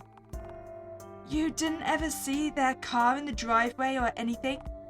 No, I wish. I understand why though. Even if they came back, I'm sure the accident would still be fresh for them. Crap. Thank you for telling me. It's not a problem, dear. Victoria stacks the cans of green tea next to the cat food to bag it up. Then where's Naomi staying? You'd think she'd went home. If they went to a nearby hotel, word would get out quick. It doesn't make sense. Victoria, dear. Okay, Felix. Do you know this one would be Victoria's favourite? This used to be Naomi's favourite. Yeah, I remember at one point when we were like 12, the bakery ran out of them and she tried to barter with me for mine. Really? Haven't heard that one before. What did you say? Told her she could have it, but she'd owe me one after that. We never got to that point before. It still hurts so much to think of her like that. Naomi was always more than a face on a missing persons poster, but sometimes it feels like that's all she'd be remembered by. But then hearing Felix talk about her like she was still here in a way, like she wasn't missing. She's only away for a trip, makes the pain ease a little bit. Sometimes I see someone I think is her. Honestly, it happened again earlier today. Wait, huh? Yeah, while I was walking down here, I think I saw her, or someone who looked like her anyway. It was weird too. She was kinda looking at her hands like this. Here, Felix places his hands palm up, near his face, and exaggerates the looking down gesture at them. And kept flexing her fingers like she didn't know what to do with them. Don't quote me on that though. I didn't really get a good look at her face, so it could have been someone else. Wow, that is weird. Did you talk to her about it? Nah, by the time I thought about it and turned around, she was already gone. That doesn't feel right at all. What could she be up to? Thanks for telling me. Yeah, of course. Pulling herself back into the calm fast, she puts the cash payment into the register as Felix grabs the bread and soda. Oh, we've got something different this time. It's angry. Is this because I've been telling everyone about, or asking everyone about you? What the hell are you telling people about me? I didn't say anything. I was just... I thought you promised you wouldn't tell anyone I was here. Why are you asking everyone all those questions? Yeah, I heard. You are not subtle. Do you not trust me? You think I'm that screwed up in the head that you start talking behind my back? I thought you were my friend. No, please. I'm just worried about you is all. You're not acting like yourself. What am I supposed to make of all this, huh? No, don't say anything yet. I want you to put yourself in my shoes and look at it from my point of view.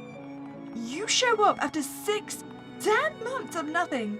You act like nothing's wrong and then tell me you're gonna leave again in a week? And no one's really seen you, your mom, even your car, and you want me to sit here and take it? Naomi, you worried us all sick. Stop trying to make me act like I'm perfectly okay with all this, because I'm not. I can't be okay with this. Anyone would start asking around. What was I supposed to do, huh? I tried to ask you what was wrong, but you kept saying I'm fine, nothing is wrong. Stop bothering me about it. But it bothers me. It bothers me. And you know why? Because you're my best friend in this whole stupid world. And I care so much about you. Fine. Okay. I can fix that. Huh? Victoria couldn't describe Naomi's expression even if she tried. No, you're right. It's wrong of me to bother you like this. You know, if I didn't know I've already got the dead end out what gets me murdered, I would think this is the one which means she's going to break into my house and slit my throat. I don't want to see you anymore, okay? Wait, Lou. What are you talking about? This isn't what I wanted. We'll never see each other again. I promise. I won't bother you anymore. Lou, wait, I'm sorry. I'm not asking you to completely cut me off. I just want to know why you're... Goodbye, Victoria. There isn't a hint of spite in her voice. All she can hear is a dull emptiness. Maybe that makes the stabs of pain in Victoria's heart even harder to swallow. It would have been easy if Naomi screamed it at her, said she was a piece of crap and an awful friend, but she didn't. She's so calm. You should go. Your mother's going to be looking for you soon. And with that, she turns around and starts to leave. Victoria gets up to follow her and asks why she's doing this, but stops. No, it's better if I don't. I'll make it worse. So that's it? We're gonna say our goodbyes and part like this? Yes. Oh, you seem really cut up about it. She doesn't even glance over her shoulder at Victoria. And that, perhaps, is the worst part of it all. How easily Naomi was able to torch their friendship like it was nothing. Victoria falls silent. If this had been any other situation, she would have said goodbye or see you later. Anything to break the silence. But this time, she does the same as Naomi. She simply turns and shuffles back to the door she came from, entering the store while staring out the filthy alleyway.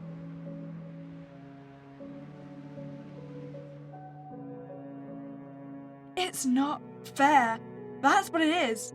It's unfair that Naomi gets to show up after half a year of no closure, act like she's changed, and then get to sever her friendship with Victoria permanently. It's not fair that she can't do anything to help her or save her, and it's not fair that Victoria can't tell anyone about this. It's just not fair. Ah!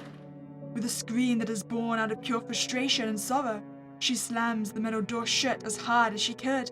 Victoria narrowly avoids being smashed in the forehead as it bounces back and opens up again. Sighing deep, she leans in to actually close it this time. How fortunate she was, she'd later realize. Had she shut the door right the first time, she would never have seen a glimpse of the truth. Wait, think about Naomi? Naomi? The girl has her back turned to Victoria, and part of her body is hidden by the corner of the alleyway. Despite that, Victoria's eyes widen as she plucks something off of her face and hurls it to the ground. Naomi lurches forwards and shivers violently. Victoria realizes it's the kind of shiver that engulfs someone's entire body. In her horror, she watches Naomi's body ripples and extends, as if her very flesh was being warped from the inside out. It takes everything Victoria has in her not to scream. The process is almost instant. If she had blinked, she would have missed it. Soon enough, she straightens back up, with the person that was once Naomi no longer there. Instead, Victoria saw a man in his 30s, with short hair slicked back, and stand almost a foot taller than Naomi. What? The man, none the wiser of his audience, simply turns the corner and leaves, making sure to step where he had thrown the unknown item. Is she dreaming? She has to be. It's the only way Victoria can explain what she saw. There's no normal, no human explanation otherwise. People don't just do that. Maybe it's stupid of her to do so, but before she can stop herself, Victoria rushes back out to the alleyway, eyes wide and whipping around her head, left and right, to catch sight of the man.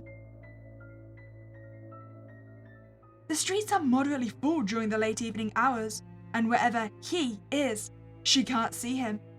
It doesn't make sense. Nothing she saw made sense. Victoria stops in her tracks as the sound of plastic crunching fills her ears. Glancing down, she lifts her shoe. A deep horror shoots through her veins when she realizes the thing Naomi peeled off her face were colored contact lenses. Cracked blue contact lenses greet her eyes as she drops to her knees, staring in horror. Pieces of once unknown story are clicking together in her head. No matter how much she doesn't want to believe it, the conclusion that Victoria comes to screams in her mind louder, then can be drowned out. You weren't Naomi. Act 2. Something is wrong with Victoria Huang.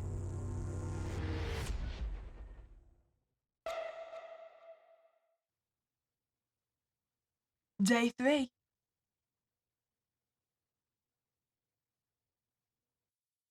How could she have been so blind? Of course Naomi's behavior felt off. It wasn't her. It never was. Not since she reappeared. With her newfound revelation, Victoria strides downstairs with her head held high.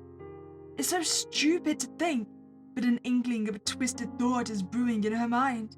A clumsy, clawing thought that maybe, just maybe, the explanation wasn't human. Like a shapeshifter. I feel like that's the only explanation we could possibly give. I mean, unless we're hallucinating, we did see someone shift. Victoria's not stupid though. There's no way in hell that anyone would take her seriously if she showed up and said, "I think I saw my friend get replaced by a body snatcher." Today is a day to be subtler in her prodding, she thinks as she hops over the counter. Morning, Ma. Oh, look at you. 2 days in a row. You should have been this punctual already, but it's better late than never. Good morning, yet. Oh, good morning, Victoria. He waves gently at her before turning back towards Ma and continuing his conversation in Mandarin. I don't know why either. I'm just saying we should probably look into getting the cameras checked out or replacing them. It's like these stupid lights. The quality of everything has turned to crap, I tell you. I'm not denying it. All I'm saying is that in a few of the cameras cut out and showed static for 3 days in a row now, and we need to look into it. I'll look around for better security cameras today. As Maz starts to unlock the doors, Benjamin hurries down the stairs and tightens the strings on his apron. You all good? You seemed out of it last night. Huh? I mean, I don't think asking what he knows about shapeshifters is really being subtle. So let's definitely do that. What do you know about shapeshifters? Huh? Sorry, weird question. I've been thinking about this for a while. You know. I mean, I know about as much as you. They can change themselves to look like other people and all that, but that's it. Oh, thanks anyway. Another day of badgering people about my best friend.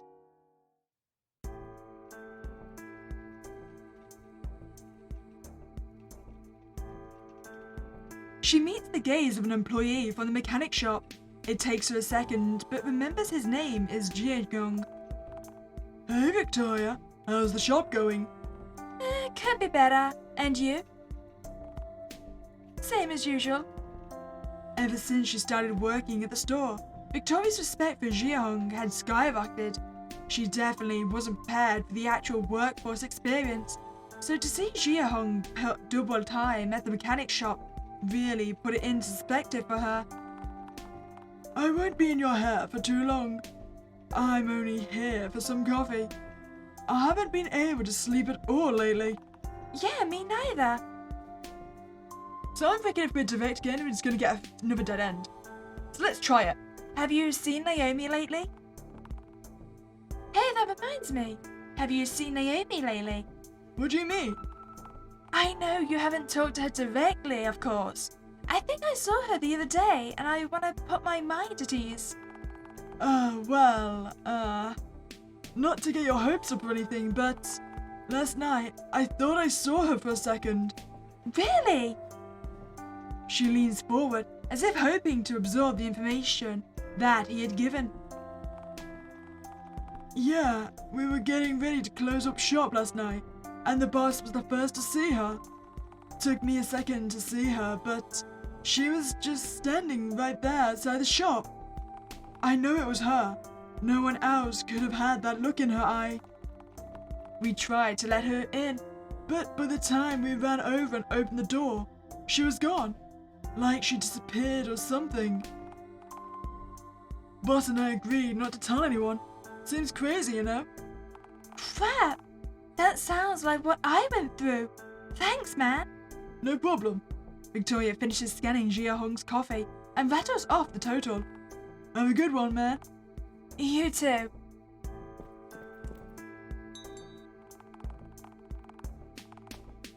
Why would she say not to tell anyone she was here if she was willing to visit Jia Hong? She never was close to him. Hello, Victoria. Victoria looks up and opens her mouth. Go through her usual spiel of, hey, welcome to Wang's convenience store. Did you find everything you need? But... Hi? Standing in front of Victoria is a woman that she has never seen before. A woman that is truly, unequivocally, and undeniably beautiful. Soft black hair that curls upwards in flipped ends framed her face in a way that would draw attention to the gentle smile that adorns her expression. Dark freckles splash her tan face like stars in a night sky. And her eyes. Is everything okay? Yeah, of course. Sorry, Bridge Creek is a bit of a small town. What's your name? Oh, I see. My name is Elaine. Elaine's sweet nature seems to put her at ease, but Victoria still finds herself blushing and stumbling over her words. First time here? Yes, it is. Benjamin told me all about you. You're Victoria, yes? Yeah, that's me. Victoria Huang. You can call me Vic, though. Benjamin's my brother. Well, it's a pleasure to meet you both. It's nice to meet you too. Elaine doesn't have much up on the counter. Just an energy drink and a few cans of what looks like soup. Victoria starts to scan them in. What brought you to Bridge Creek? We don't really have any major events this time of year. I mean, our Lunar New Year celebrations are in January or February, so we don't get many visitors till then. I ended up here last night, after my dirt bike broke down in the middle of the road. I'm lucky I was able to walk here. Yikes! Well, I'm glad you're alright, at least. You brought it to our mechanic shop, right? Oh, yes, I did. They were nothing short of polite to me. Great! Those guys worked super fast. You'll be back on the road in no time. That's wonderful to hear. Victoria finishes up with the pork buns and reaches for the energy drink. Wait, where are you staying? Where are you staying? What do you mean? Like at the local motel, I mean. You're staying there? Super treat rooms, right? Oh, yes. I am. It shouldn't be for too long. Only until my bike gets it all fixed. Hope you'll enjoy your stay at our little old town. Thank you so much. Ah, Elaine, do you need any help carrying your bags? I can bring it to your motel room. Don't worry, Benji. I'm much stronger than I look. Don't trouble yourself one bit. Take care. You too, Victoria. Elaine takes the plastic bag in one hand and gives Victoria a warm and sweet smile. When she waves goodbye to both siblings, Victoria can see the freckles that are scattered across the back of her hands. Wow! Do you think she's single? Benji! In all honesty, she can't blame him. Even Victoria was entranced by Elaine's mere presence. Something about Elaine draws the attention of everyone nearby. Maybe Victoria's asking the same question. So, what's with that uneasy pit in her stomach? It feels too convenient. I think she's next. But why would this thing go for Elaine? Did it bring her here for something? It doesn't make sense. What does she have that it wants? Should I have warned her? What if she gets hurt by it? Why would it want to?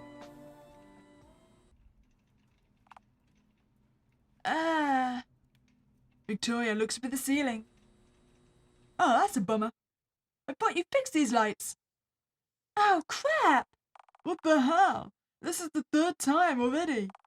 Come on, go start up the generator. If Matt comes back and the power's still off, she'll be annoyed. I know.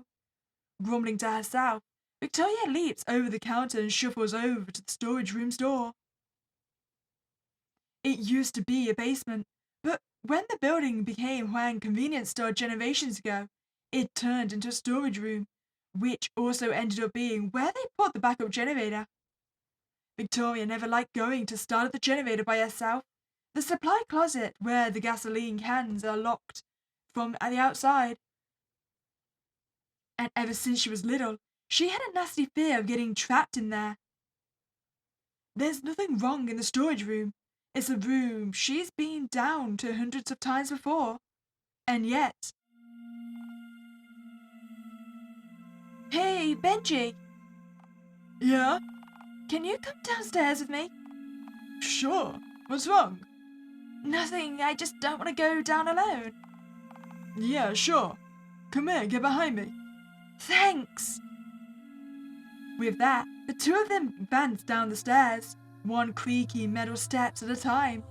Victoria glances down at the floor, catching a glimpse of Benjamin's left hand turning in small golden lighter in his hand over and over again.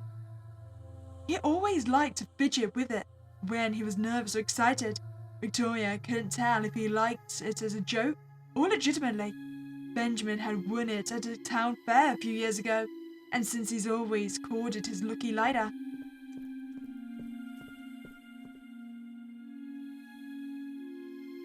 In dead silence, Victoria clicks the flashlight option and holds up her phone.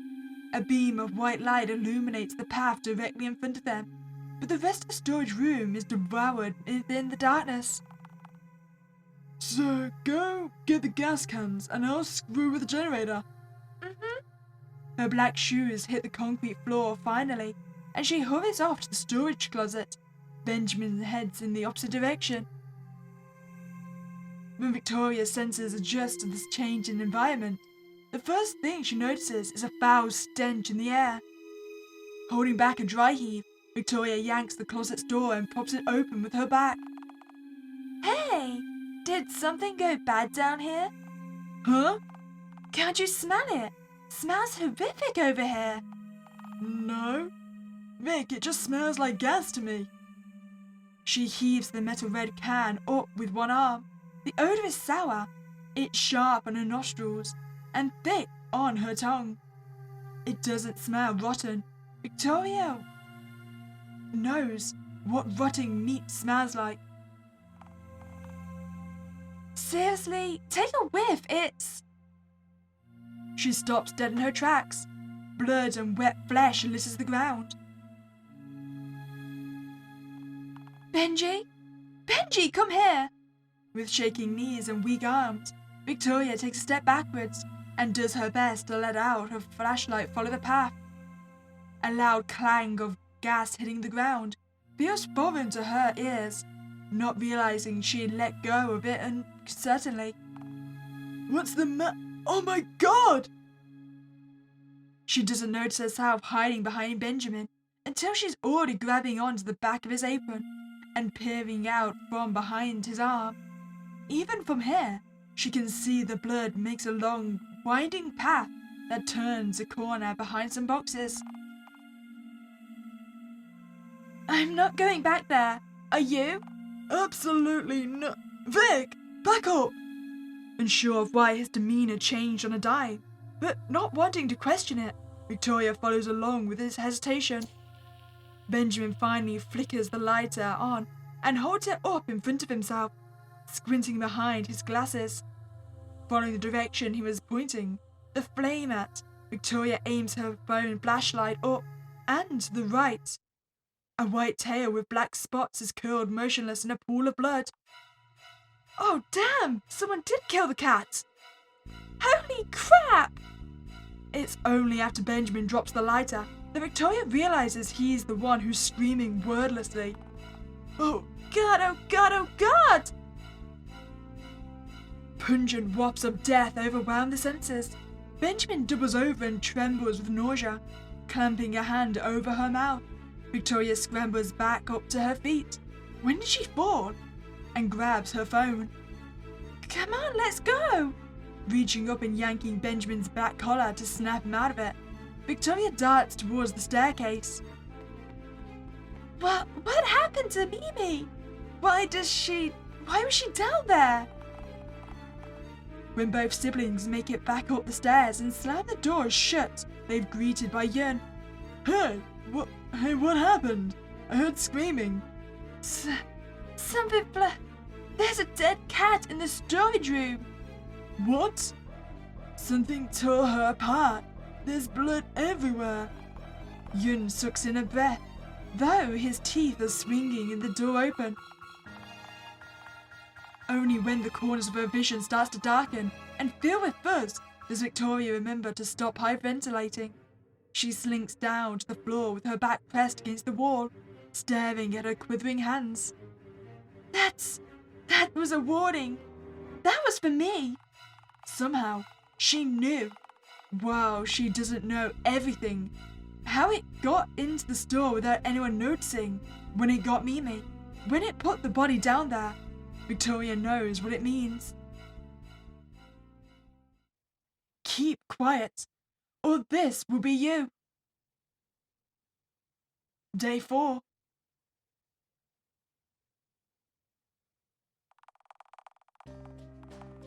All three had unanimously decided to keep quiet about the cat once Yun disposed of it. Telling Ma would only set her off into a downward spiral of worries and fears. Victoria understood. She really did. If word got out that there was a flayed and maimed animal corpse in their storage facility, there'd be at least 3 calls to the health inspector before Esther could tell the quilting club. But that didn't stop them from talking about it behind her back. The question that Benjamin and Yun floated to one another for the rest of the night was obvious. What the hell killed poor Mimi? It wasn't the wildlife, they'd agreed. Nothing could have done something that horrific. Even if Victoria knew the truth, she didn't have any other choice but to keep her mouth shut. No one would believe her anyway. Sleep didn't come easy that night. Whenever she closed her eyes, she had a harrowing thought about the creature beyond this world, tearing into Mimi, and sent Victoria a threat. So she kept silent, doesn't tell a soul except for Benjamin and Yun, and goes straight to work that morning. It gnaws at her brain, but she tries her best not to let it get to her. What's with you? Nothing.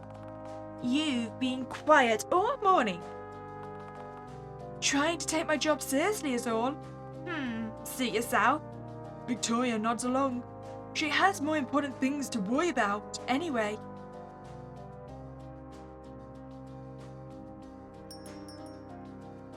Victoria looks up and waves gently to Zhejiang. When Victoria gets a good look at Zhejiang's expression, she can't help but cringe in sympathy. You good? You want the nice answer or the honest answer? You know what? Either works. Either works, I guess.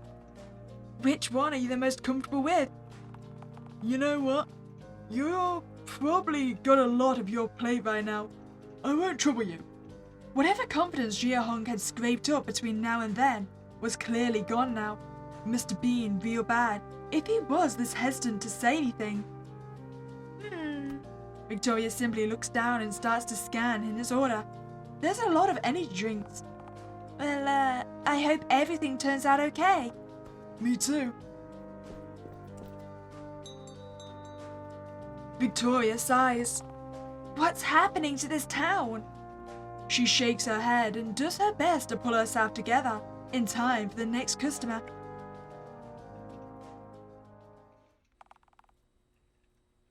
Hello again, Victoria. Benjamin. Oh, hey! Back already? Yes, I'm stocking up for my return to the road. It won't be for a few more days, but it can't hurt to be prepared, right? Yeah, that makes sense. How's Bridge Creek been treating you? It's a very nice town. Getting from place to place has been quite convenient, and the residents really have been so friendly. That's great! I said yesterday we don't really get that many visitors, so we try to be nice when we do. As Victoria starts to scan Elaine's items, the gnawing feeling of worry starts to creep into tendrils into her mind again. Something feels wrong. The mechanic shop usually gets things fixed super quick. Elaine herself had said that she isn't anything major, so it's the kind of thing that should have been done by now. Right? Oh, wait. Shouldn't your bike be fixed? Hey, shouldn't your bike be fixed by now? What do you mean? It's just that those guys are, like, really good. They got our car fixed in a week after something major happened to it. Figured you'd be back up and running by now. Are you that eager to get me to leave? Hey! I didn't mean it like that. You're very nice and I'm thinking out loud is all. Don't worry, Victoria. That was a joke. I know you meant well. In all truth, I wish I knew what to tell you. I went to them early this morning, and they said it needed a few days or time. Oh! In all honesty, she's too relieved about the joke to really stop and think about Elaine's statement. Victoria tells Elaine her total. The woman's slender fingers are swift in pulling out the exact amount needed from a worn-out leather wallet. I almost forgot to ask, do you sell anything with meat in it? The type of meat itself really doesn't matter to me. It can be chicken, pork, beef, or anything else. What, including human? We have beo with char soy, pork belly. We have some bread buns with pork belly in it. She points at one of the shelves in particular. Each piece of bread is individually covered in its own plastic wrap. Elaine glances over in that direction, but for a moment, before looking back at Victoria. Oh, I'm sorry. I should have elaborated. I'm actually looking for something a little less processed. I've been traveling for a while now, and it's been days since I've had fresh meat. In that case, I'd probably recommend swinging by the butcher shop. Can't miss it, it's right next to the library. If you see the owner's son, Heo, tell him I sent you, alright? Sure. She gathers up all her items into her bag and leaves the store, presumably to visit the butcher shop.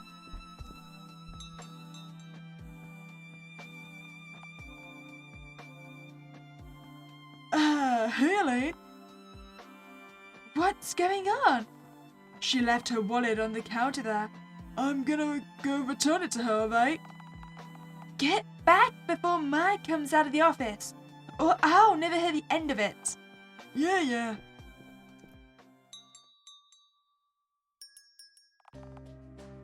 Good afternoon, Victoria. Afternoon. You look really good today. Oh, you're too kind. Victoria can't help but smile across her face as she starts tallying up the price for Mrs. Kaio's groceries. Her expression fades into one of mass sorrow, though, as she pours out a can of top cat food. Yeah, that's right. She remembers that night all so clearly. Poor Yun. having to clean up the entrails and bloodstains spread across the floor and do something to remove the body. Victoria didn't stick around to see what. Victoria glances at Mrs. Kyle. Should she tell her? Was it her place to? But if she says no, who knows how long the woman will be out there looking for Mimi. Bile raises in the back of Victoria's throat. Broink. Grainy lumps taste of sour acid on her tongue. Dear, is something wrong? Oh, I'm sorry, It's probably a bad idea to say the truth about Mimi, right? Especially now we've disposed of the body. But why not? No, she needs to know. Mrs. Kayo, you shouldn't buy any more cat food. The elderly woman pauses, looking up to Victoria. Her stomach lurches, but she can't stop now. Victoria dug this grave, and now she has to lie in it. What do you mean? Yun Found Mimi the other night. She's... Victoria trails off, but Mrs. Kayo seems to get the message. Her face falls into an expression of what Victoria can only call pure sadness and grief. Oh, I see. Thank you for telling me, Victoria.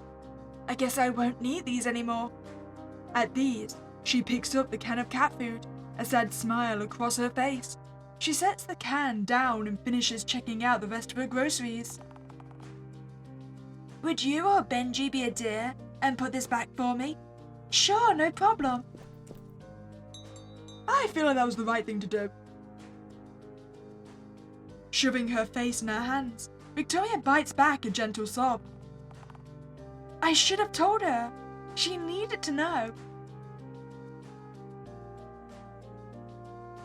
She pulls herself back together, even while chewing on the inside of her mouth, as the shop's bell rings again.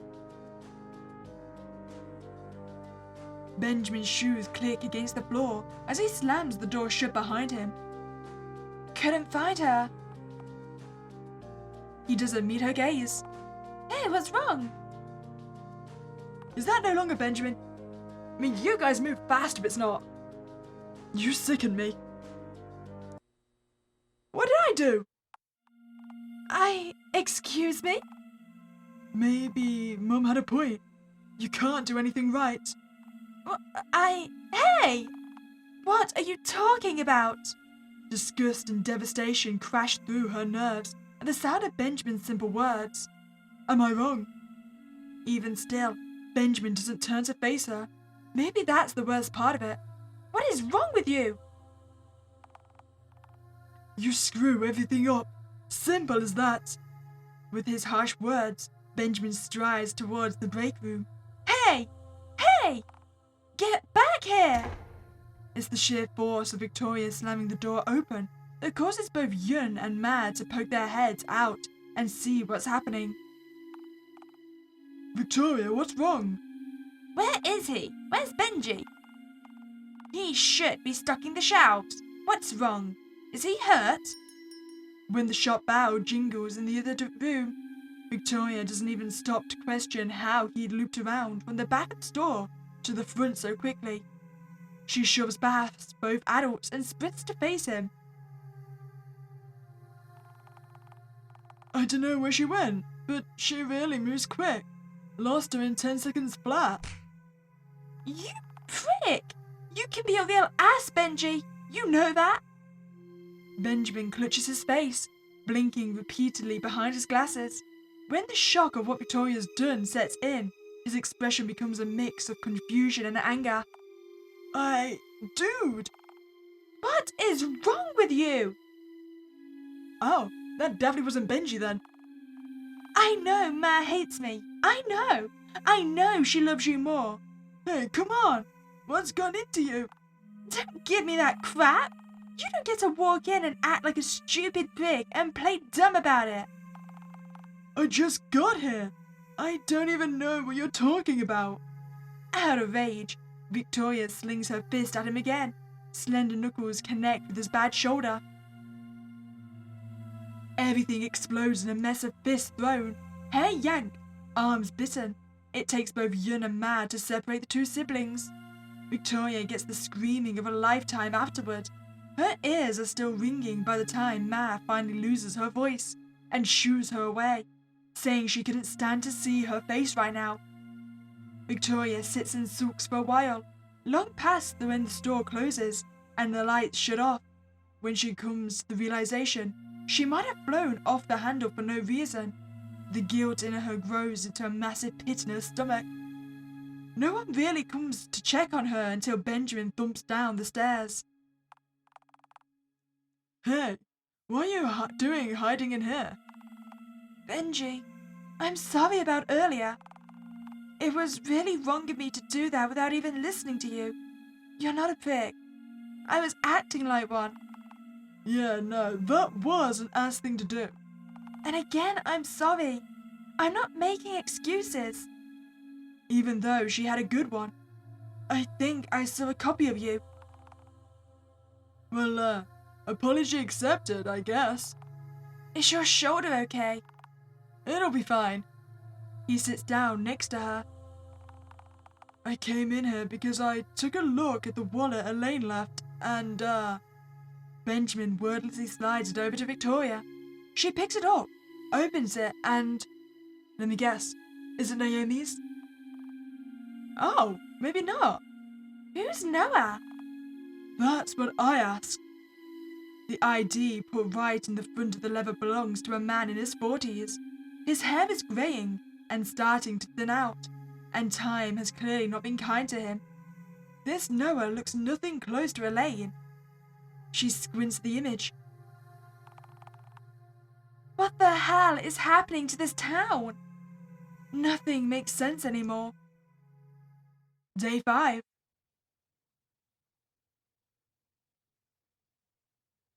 Victoria is dead silent for most of the day.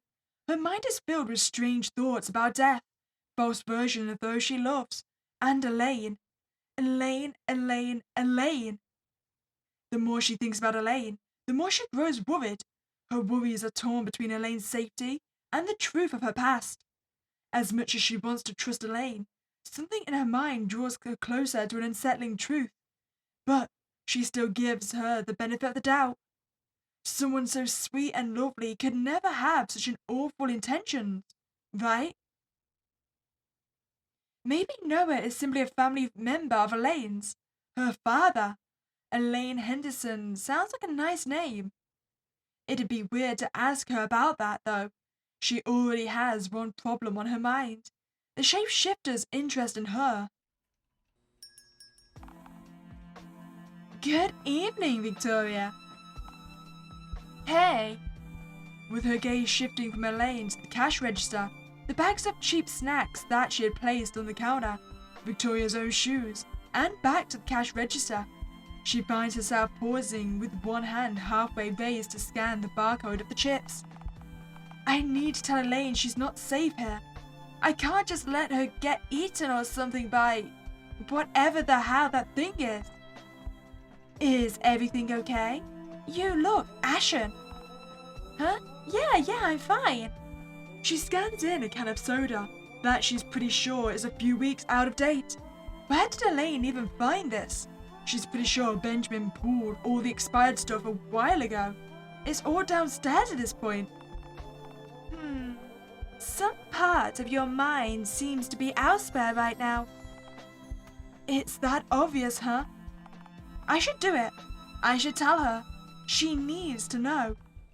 Is it about her?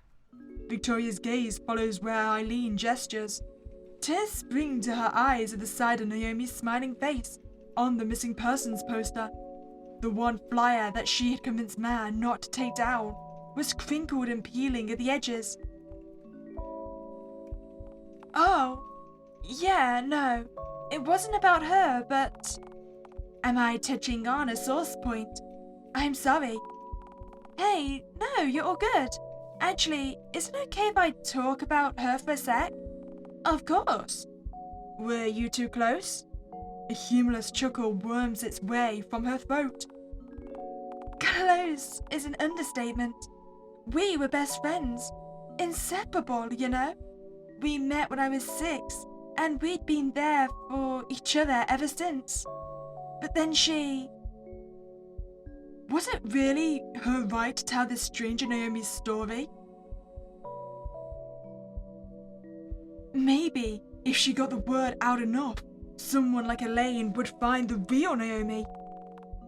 Right before she turned 15, there was an accident on the road. Some guy's truck T-boned the family car while Naomi and her dad were in it. Elaine brings her hand to her mouth. Naomi was fine, actually. Didn't even have, any whiplash. But her dad... her dad... Her silence is enough. I called it. Oh no! Yeah! They never found who did it. Naomi and her mum were struggling for a while. The family used to own that hair salon down the street, but it was sold because they couldn't take care of it anymore. And then, a few months after it all happened, she... Biting the inside of her cheek, so hard the tang of blood fills her tongue. Victoria shakes her head. She and her mum disappeared, just vanished into thin air. We searched for them as long as we could. But everyone kind of lost hope after months of nothing. We never even saw a trace of either. It's been 6 months now. That poster's pretty much the only thing left from our searches. Victoria, I'm sorry that you had to go through that. I truly am. It must have been agonizing, having something so essential to you and your very being ripped away from you as you realize it will never return. Sometimes I wonder if it's my fault, you know?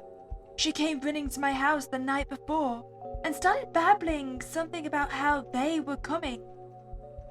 The night was still so clear in her mind, as if it had only happened last week. Naomi's blue eyes, filled with wild and panicked fervor, tear holes in her soul every time she remembers them. Even then, her memory wavers and fades around the corners. If she doesn't think hard enough, she'll forget how roughly Naomi had shoved a worn-out notebook in her arms. A notebook she'd never had it in her to read, though. I don't think it was. You did everything you could, I believe. Yeah, but now she... You know what? Let's warn Elaine. I'm not entirely sure what we're warning her about, but we'll warn her.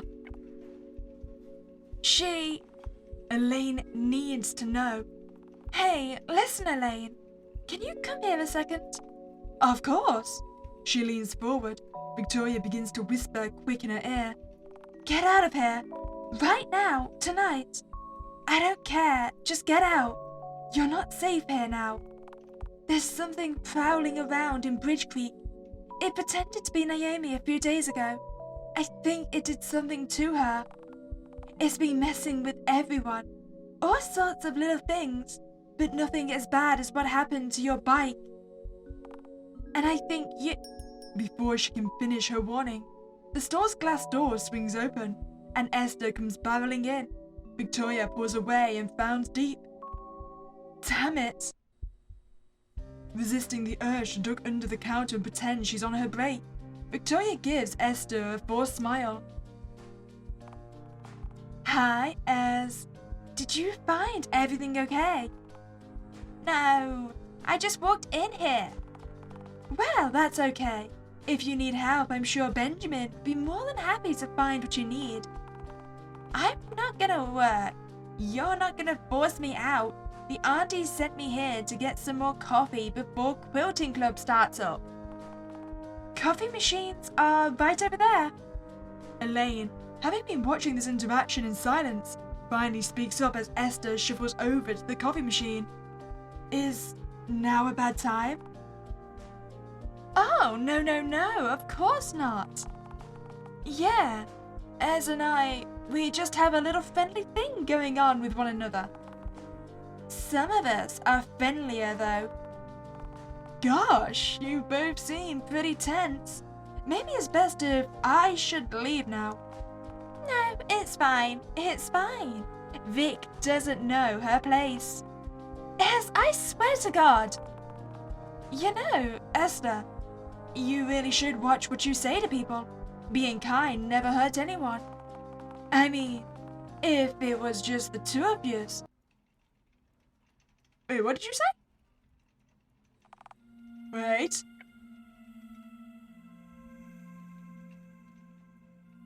Wait, it doesn't show up. Why did it not show up? What would have happened if it was just the two of you? I beg your pardon? What did you just say? That being kind never hurt anyone. No, after that. What did you say after that? I didn't. What are you talking about?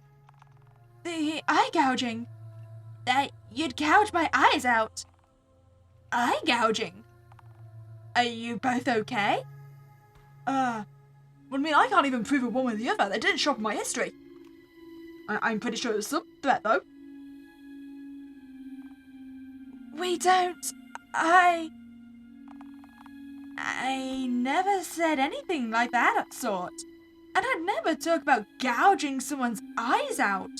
You should both get some rest. I've heard auditory hallucinations are common with sleep deprivation. But I should probably leave now. Please stay safe, okay? Elaine takes her energy drink in one slender tan hand, hooks her bag of snacks over her wrist, and leaves the store before either girl can protest.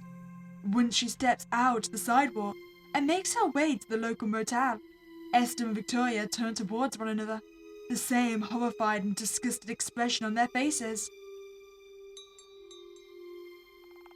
You heard that, right? Yeah, I heard that. Elaine said she would have gouged your eyes out if I wasn't here. But she seemed so sure of herself. Crap, I don't know, Vic. Maybe we both dreamt it up? We dreamt the same thing at the same time?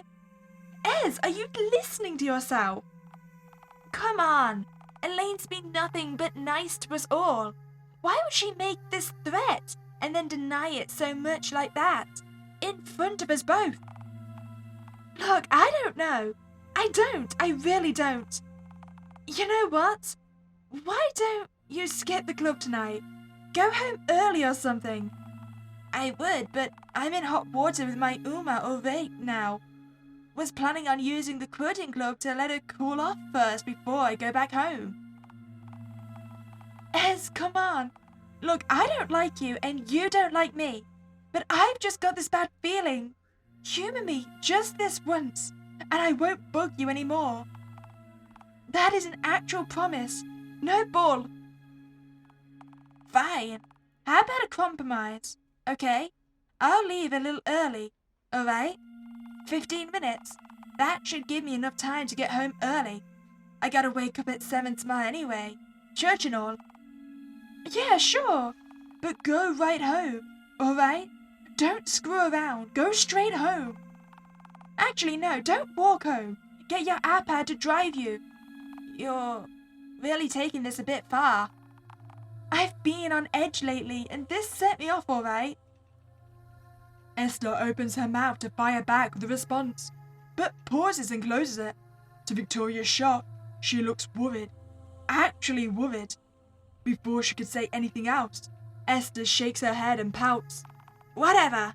I'm going now. I'll be late. Even as she chucks a few bills onto the counter, Victoria can't help but notice Esther's hands fumble with her wallet and seem to almost shake as she slides it back into her backpack. Keep the change. Call it a tip. For the first time in her life, Victoria finds herself genuinely worried about Esther as she leans over the counter and watches the younger girl scurry out of the convenience store. She's dying, right?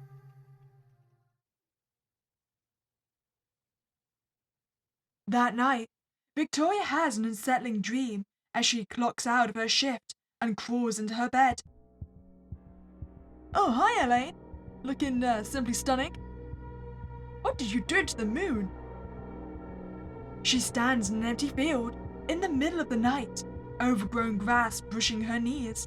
Elaine stands in front of her, a smile adorning her perfect face, a smile she realizes is too wide to be human.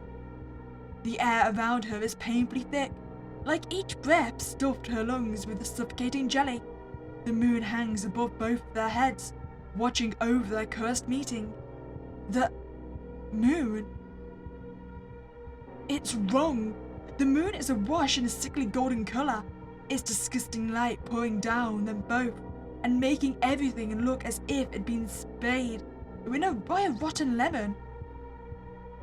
Victoria begins to recognize with growing horror the deep gouge, devoid of any light, has practically split the moon in half. Is watching us. Her attention turns back to Elaine, with wide eyes that stare deep into her. Elaine opens her mouth and begins to speak. Her voice drawls on, much slower than in real life. Do you think consciousness is cruelty? Victoria tries to respond, but not a single sound passes through her lips. With a shallow breath, she reaches up to place her hand in front of her throat. Her fingertips pass through empty air. What?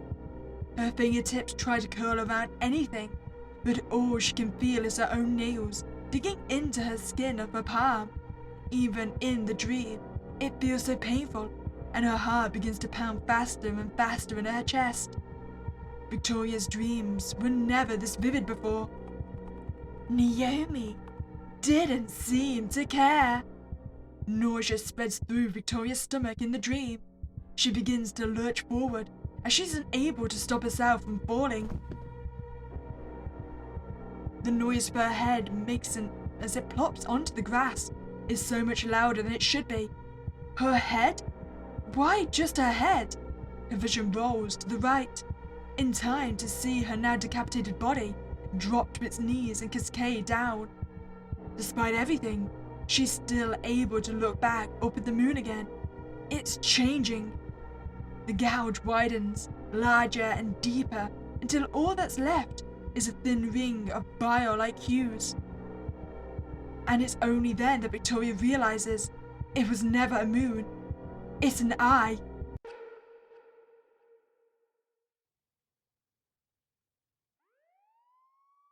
Victoria wakes up from the dream to the sound of police sirens and bites her hand to muffle a horrified screech. She inhales as deep as she can, then exhales. Her lungs are clear and free. No jelly. Victoria puts her hand to her throat and touches thin, tight skin. It's okay. She's okay. Victoria was just dreaming. Wait. Police sirens? She sits up in bed, wiping the tears streaking down her face before peering out the window. Her blood begins to curdle as she realizes how many ambulances and police cars are surrounding Esther's house. Act 3. Everything is wrong with Elaine. Oh, well, we knew that much.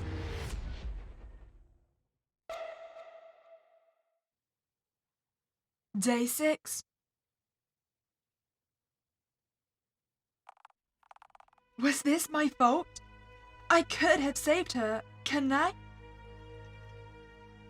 Maybe we shouldn't have warned Elaine. Tight grooves dig into Victoria's palms as she curls her hands into fists.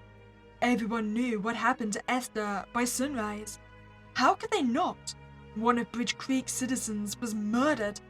No, not just that. A child was brutally murdered in the middle of the night because that's what Esther was. A child. She was 14. God, speaking of Esther in the past tense feels downright wrong. Maybe if I'd been able to convince her to go home. The store's been open since sunup, all the way to sundown, but not a single person has come through. She understands why. Even if she had never really gotten along with Esther, Victoria didn't want her to die. Esther's murder horrified the entire town into a shell-shocked silence, and Victoria is starting to have an idea of who could have done it. Elaine!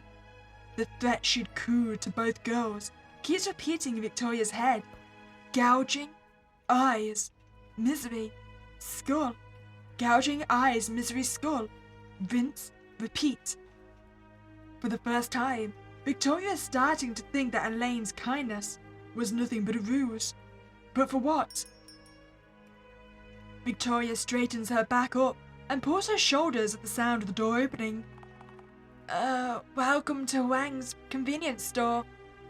She meets the gaze of Jiahong. Hey. The sound of coffee brewing from the machine fills the dead silence. Hey, Jiahong? What's up? One of my friends came over and brought her dirt bike to the mechanic shop to be fixed up, and I'm wondering how it's coming along. There was no bike, was there? A dirt bike? Yeah.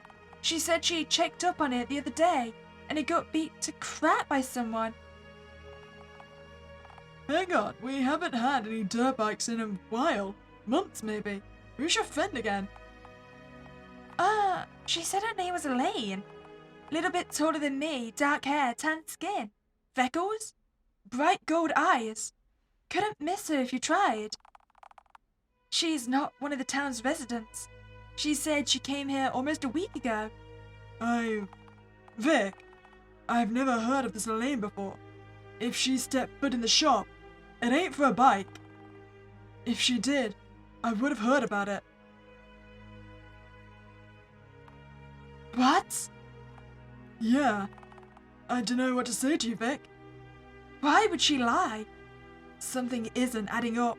There are two stories about this dirt bike, and Victoria's way privyer to believing a guy she's known her whole life than a stranger who threatened to gouge out the eyeballs of a now dead girl. No, don't worry. That actually helps me a lot, thanks. You're welcome. What's all this about, though? Bit of a long story, but I think she was lying to me. Oh. He places the steaming cup of coffee on the counter. She doesn't even need to scan it in to tell him the price, but does it anyway, to keep things running. Stay safe, okay? Sure. Was everything about Elaine a lie? Victoria starts to nitpick every single oddity and detail about Elaine that she'd taken note of. The wallet with the man's ID, the dirt bike, or lack thereof, and the threat. It's not coincidence that Elaine appeared the day after her confrontation with Naomi, is it? When that strange encounter with Benjamin took place, it had only happened after they'd crossed paths with Elaine. Soon enough, black scrawls of unanswered questions fill the crappy napkin Victoria was scribbling upon, and when another customer comes through the door. No, wait, 2 customers. A couple of local officers were perusing the shelves, undoubtedly trying to refuel their mental energy after what happened. She looks up at the clock. It's been at least an hour since her encounter with Jiahong. For a moment, Victoria considers butting in and asking both officers about the rumors she's heard. Half the town had whispered that fingerprints were found all over the crime scene, but they didn't know who it belonged to yet. But in the end, she decided otherwise and shuts her mouth. Instead, Victoria strains her ears to listen in. It doesn't seem like either of them notice her either. Though, maybe it would have been better if they did, and shut up. God, poor kid. Sick freaks in this world, I tell ya. Yeah, but who'd be screwed enough to behead a kid? Grainy lumps form in the back of Victoria's throat. The memory of her dream comes back to her, vivid as ever. That taunting smile is so clear in her mind's eye once again. Now, it is naught but a twisted parody of the kindness that Elaine had so freely mimicked upon her face. No. No, no, no, no! Has she really? Don't be stupid. It's a dream. Dreams don't mean anything. But she's going insane. There is no way Elaine could have been the shapeshifter. Could there? She needs to know. The memory of the notebook Victoria had offhandedly mentioned to Elaine comes back to her. It's a stupid thought that only serves to fuel her paranoia. But it can't hurt to take one look, right? Benji, I forgot something. Can you man the cash register for me? Thank you, bye. What? Vic! It's too late for him to protest, though. Before she could finish her sentence, Victoria finds herself charging up the stairs, out of the store and into the household portion of the building.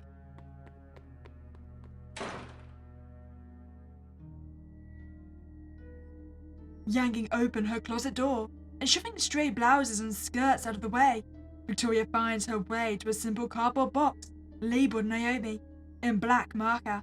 Right at the top of the box is a worn-out, dog-eared red spiral notebook.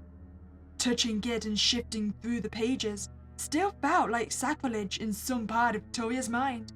She knows it's a look into Naomi's mind, unfiltered and raw, so reading it screams that she's breaching Naomi's privacy. I wouldn't feel guilty though. I mean, Naomi is the one that forced it on us, right? She gave it to us. So clearly she wants us to read it to understand. But she has to do this. If it'll put her at ease, Victoria thinks it's worth it. She pulls the notebook out of the box and flips to the latest page. Oh, they came back. Shapeshifters are real. Oh God. Naomi knew. She knew this whole time. No. She can't believe her eyes. Blinking once, twice, thrice. Victoria hopes the words etched on the page change before her. It's a useless hope, though. I don't know where they are or where they came from, but I've seen more and more of them every day. Why are these things coming for me? What do I have specifically? I can't imagine any good reason. Is it because of her? They only started after she showed up. Do you reckon she's talking about Elaine? Victoria flips back through multiple pages in hopes of knowing who the her is. No new names can be seen, but she's got more pressing matters right now. They're watching me. Sometimes they look like people I know, in hopes that I'll turn a blind eye to them. But I know they're not real, because their gazes are all prickly and make me feel like I don't belong in my own skin. I'm so hungry, and I feel like I'm going to faint, but I won't let them win. I still don't know what they want. I tried to talk to one of them, but it acted like it was really Heyu. She said that they could be near-perfect copies of people. She called them artificial perfection. I don't remember what she said their weaknesses are, or how to spot one. I'm so tired. The last 4 pages are the most distressing. I can't trust anyone now. These shapeshifters are extremely dangerous. They can make perfect copies of anyone. One of them mimicked Esther and tried to choke me out on the school rooftop. It said that the creator wanted to see me. I had to kill it. Poison helps. Poison helps. Do not forget the poison. They're made to isolate and kill. I realize that now. I don't even know how I pulled that off. She told me to go for the eyes, but even then, unintelligible. Burn the remains or cut off the head, so they can't come back. The last page was writing on it and dark chill ran through. Gold eyes are dangerous. Oh God, this whole time Elaine was one of them. Maybe they were the reason for behind Naomi's disappearance. Did she ever once meet eyes with Elaine instead of a perfect replica? Was Elaine even real? Crap, crap, crap, crap, crap, crap! What is she supposed to do now? Victoria retches and swallows down the urge to vomit. Lou, I'm so sorry. You were trying to warn me, weren't you? Damn it all! If she'd gotten over her stupid hang-ups, maybe Esther would still be alive, and maybe Naomi would. No, she can't fall apart now. There's a real danger lurking within Bridge Creek, and Victoria has to deal with it now. She's the only person who knows.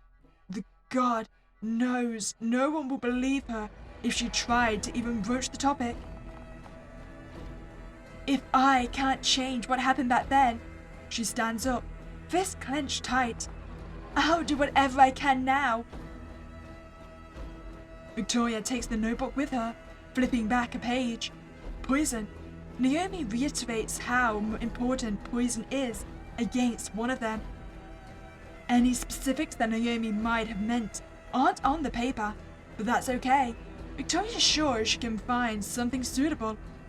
Maybe it'd be better to get someone else to help, but right now, the only person Victoria can really trust is herself. Besides, Naomi was younger and weaker than she is now, when she first dealt with them, and she killed one herself according to the notes.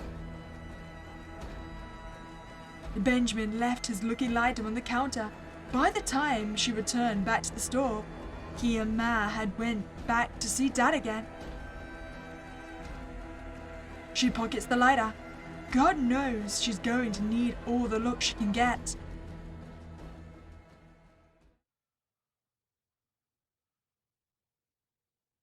Day 7. By the time Elaine strides into the store, Victoria has pulled her face into a neutral expression to hide the fear and terror that swirls through her. Good evening, Victoria. Evening. She looks around at how empty the store is, and the smile that spreads across her face is chilling. Last night, it would have been filled with warmth. Gosh, it's rather quiet. Is it a slow night? Yeah. You, me, and Yin right now. I'm actually going on my break for a few till my family gets back. Wanna hang out? Okay, sure. Now sitting on top of the counter, Victoria sucks up another mouthful of noodles and gestures for the other plastic cup sitting by her side. Have you eaten yet? You should. Oh, I shouldn't. It looks like you made that for someone else. Nah, actually, it was for you. You've been really nice to me this whole time, so I thought I'd try to do something back before you leave. They're spicy noodles, aren't they? I don't really know what you like, but I cooked it up for you. Victoria crosses one leg over the other. So come on, just once. Pausing for a heartbeat's duration, Elaine smiles and sits next to her. You're too kind, dear friend. Holding the cup in one hand, Elaine takes the chopsticks that Victoria had set and starts to eat. She watches the woman with a keen eye. Any twitch of her mouth, widening of eyes, or shift of her posture wouldn't go unnoticed. It's very well seasoned. Thanks. Used the seasoning it came with and added some of my own. Victoria hopes is enough to mask the taste. Oh, hide the taste of the poison instead. If you don't mind me asking, are you sure there's nothing that could have made someone set their sight on you? It's like it's stalking its prey. I'm not exactly sure I follow you. But that reminds me. Yesterday, in the middle of the night, I'd awoken from horrific dreams, and I saw a hideous creature in my mirror's reflection. Before I could scream, it was gone in the blink of an eye. After that, there was nothing left but my own face and voice. She continues to eat, none the wiser of what Victoria has done. However, an ashen look has taken Eileen's expression. Yeah, that sounds about right. Why, do you ask? She coughs and shifts away from Victoria. Looking down at the cup, she can see that Elaine has eaten most of it already. Because for the past week, there has been a shapeshifter roaming through Bridge Creek. Is that so? Gurgling dry heaves form in the back of her throat. And you know what? I think it's you. Before she can get a response, Eileen plummets to the ground and begins to vomit. Hideous black sludge pours from its mouth and splashes onto the floor. Immediately, the stench is what hits Victoria. It is not just the miasma of rot that fills the air. No, this is a smell that can only be described as death. It brings her back to the night that she found me.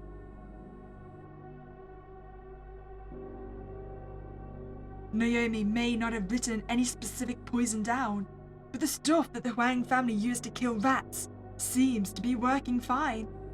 Victoria jumps to her feet and stands over the crouched figure.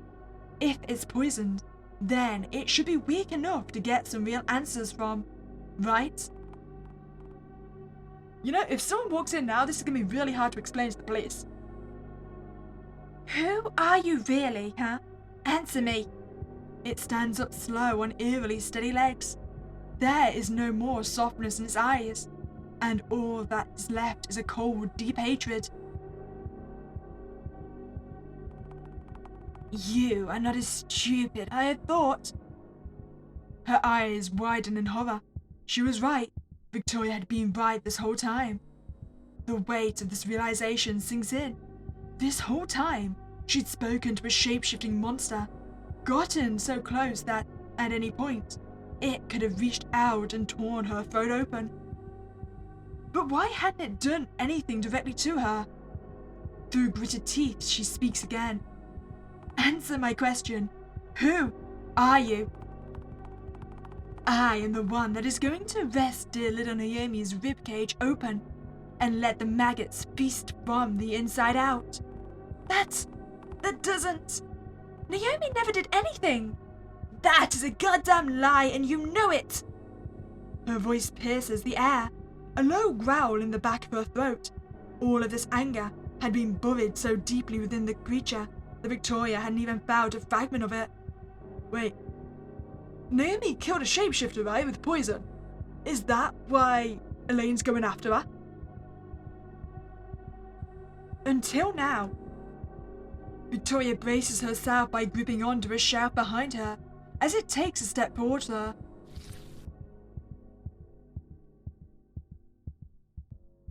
You okay? A grey and black wing bulges from the creature's shoulder blade. It's beautiful and horrific, curving towards the sky and ends on the shelves. It is angelic and monstrous all at once.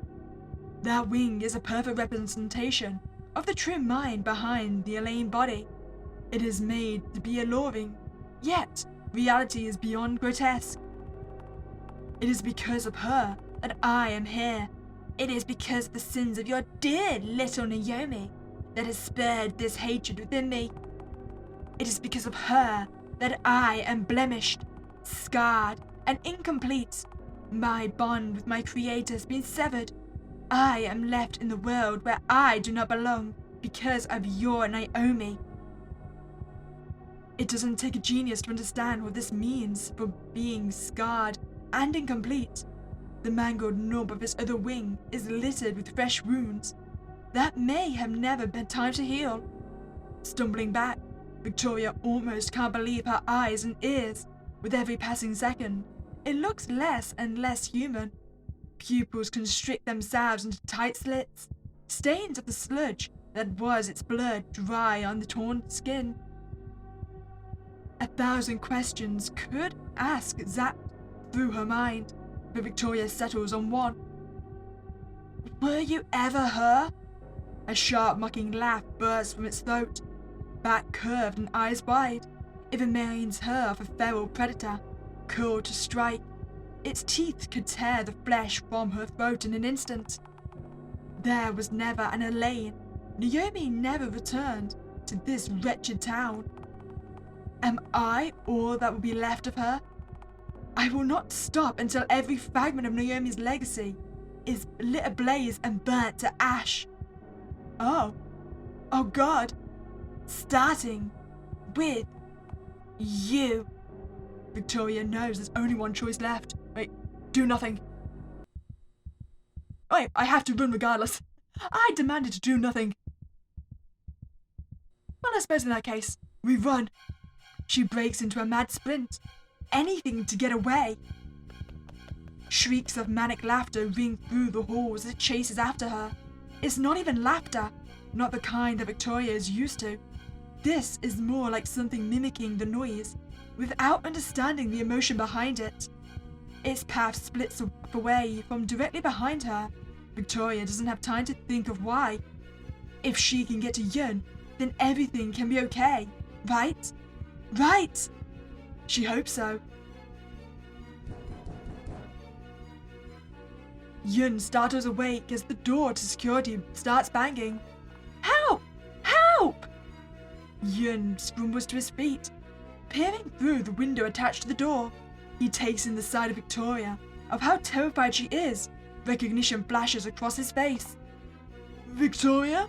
She presses her hands against the metal door, her entire body quivering in fear.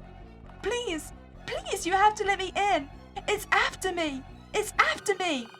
Victoria, calm down. Take a breath. Who is after you? It's... Please. If you don't let me in, it'll get me. And it'll get you too. He knows Victoria. He knows she isn't the type to scare easily. So to see her this terrified dropped a pit of unease into Yun's stomach. If she was this desperate to get away from whatever was chasing after her. Yun fumbles the key into his hands, unlocking the steel door.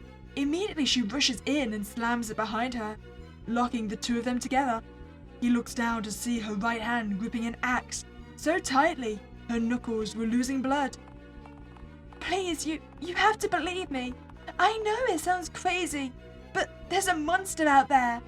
It's gonna look like me and try to get in, but you can't let it in. It'll kill me and it'll kill you too. Victoria, Please, it's a matter of life and death. Hey, I'm not saying I don't believe you. You're a smart girl. Just let me call your mom and... No, you can't. Yun's hand curls away from the phone he was reaching for, as if he'd touched a hot stone. Why not? Because... Yun, it's Vic. You have to let me in. It's here. The face of Victoria appears from behind the other side of the window, eyes widening at the side of the duo. No. Oh, wait. So, where's the golden eyes? Yun, let the wrong one in. Yun's expression morphs into one of confusion and terror. This isn't... Which one of you is the real one? Yun, get out of there! That's not me! That's not me! You see what it does? It gets in your head. It tries to make you think the real me is the shapeshifter. You can't listen to it. Please, Yun, you have to listen to me. That thing's the shapeshifter. The fake Victoria grips tighter on an axe, glaring right at Victoria. Its golden eyes shimmer in the security room's harsh lights, and Victoria's mind blanks in terror. She can't let it hurt Yun. But what is it going to take to convince him it's really me out here? Nothing. Oh, that's Yun, right? He dead. Victoria jumps back with her hand pressed over her mouth as blood sprays the window in the center of the door. There's so much. So much. Such a real person being killed is nothing like the movies. Yun drops to the floor, and the pain gurgling he makes is enough to sicken Victoria to her stomach. Despite everything, she can't help but watch through the splatters. That mimic rips through the axe out of his back and stands over him. There is no trace of any emotion in his face. No! She can't move. She can't move. If only she could get up and save him. It stomps a black shoe on his shoulder blade and swings the axe down again. Why is there so much blood? Frozen in place, Victoria can only watch as the imitation of herself steps to the phone attached to the security room's desk. It looks right up at her and rips the plastic phone out. The mimic hurls it to the ground and stomps on it. And then it crushes the phone again, and again, and again. All that's left is bits of shell and wires. A slow smile curls across its face, in her body. Oh, there goes your only lifeline. What? Pity. Finally, Victoria can run. She drops back and sprints away from the room as the mimic slams the door open, shifting out of her body and back into Elaine's form again. Little creature, where have you gone to, little creature? You cannot run for eternity. Humans fall to exhaustion. Victoria makes a mad dash for the closest door she can get to. Hot on her heels, the mimic barks another sharp and unnatural laugh as it follows behind her. Get away from me! She swings on her heel and turns a tight corner. Victoria is greeted with the store's bathrooms, the men's and women's. The mimic's crashing footsteps are echoing louder and louder behind her. Right, the doors! Victoria doesn't know what comes over her, as if opening on instinct. She slams the woman's restroom door open, and then runs into the men's bathroom. Nice trick! As Victoria closes the door behind her, she can hear the mimic dragging its claws across the wall outside. It's calling for her in Naomi's voice. Victoria, where are you? Victoria! The way it speaks is wrong now. It's like its tongue wasn't made for human languages. The other door clicks shut. Victoria presses her ear against the men's bathroom door and holds her breath. Are you here? It pulls the handle down to open the bathroom door. The woman's bathroom. Shrinking back from the shiny wood, Victoria plops down on her behind and scoots herself as far away as she can. Her back presses against the wall, and her ears strain for any more shuffling from the mimic. Eventually, it throws the other door open, hard enough to make Victoria jolt. The vibrations rumble under her feet as it hisses in indignation, stomping down and out into the main area again. Pitiful human, I know your wandering soul is within these walls. I'm surprised they didn't check the second bathroom. The freezing terror that grips Victoria's shoulders even reaches her brain. Her mind is completely blank as she stares forward with wide and blinking eyes. All she can do is pray it doesn't look here. I think it's gonna. And I think we're gonna die. It's walking away from her. Oh, thank God! But Victoria can't rest yet. Only when dragging, crunching and stomping fades away does Victoria feel safe enough to even think, and everything comes crashing down around her. The Naomi she spoke to all week really was a fake, and so was Elaine. And that faker just killed a grown man, killed Yun, without a moment of hesitation, like cutting an apple in half. No one else but me and this mimic. She has to get out of here, away from the mimic, as far away as she can. Why are her hands shaking? Victoria's not cold. She tries to quell the shaking and fails. Well, I guess that'd be the trauma. What if I rushed out right now? I could run to get help. Maybe the cops could kill it. Could they? No, it'll follow me, won't it?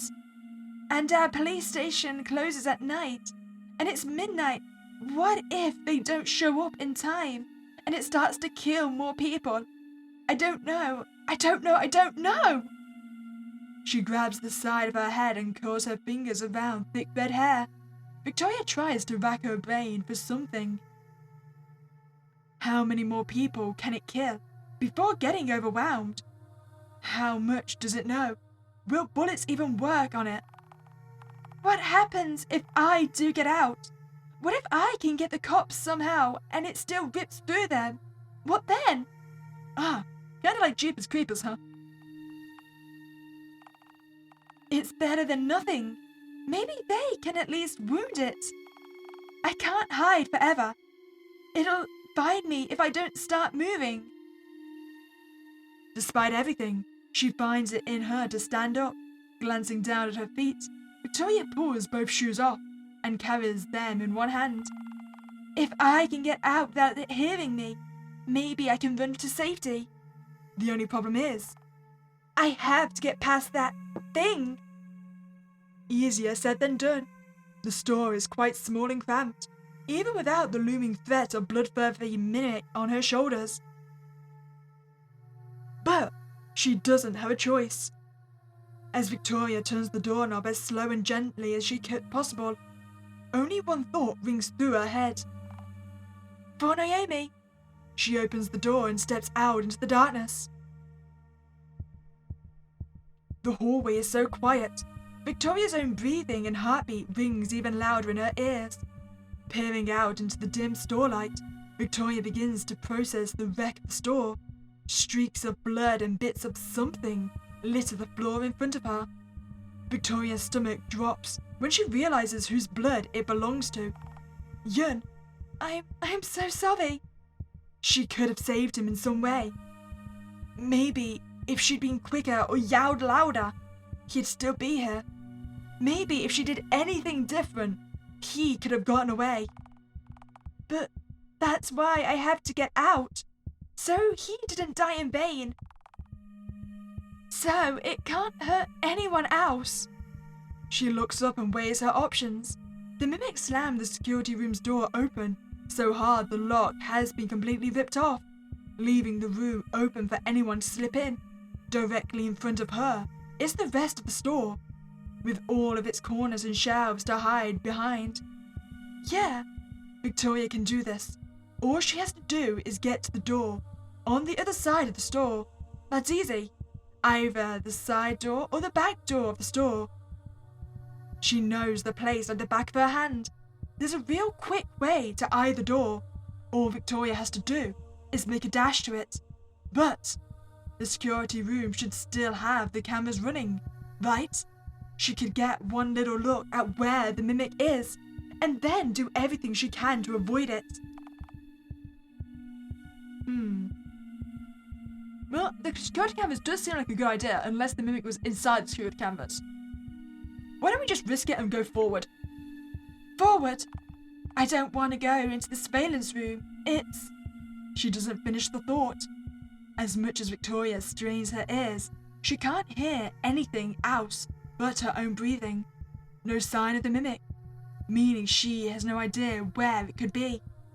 But it doesn't know where she is either. We're on equal ground.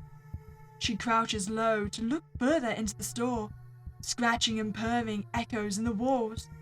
When Victoria can finally catch a glimpse of the mimic, it's hard to even believe that this was once a perfect imitation of Naomi. Oh, hi! You're looking suitably demonic.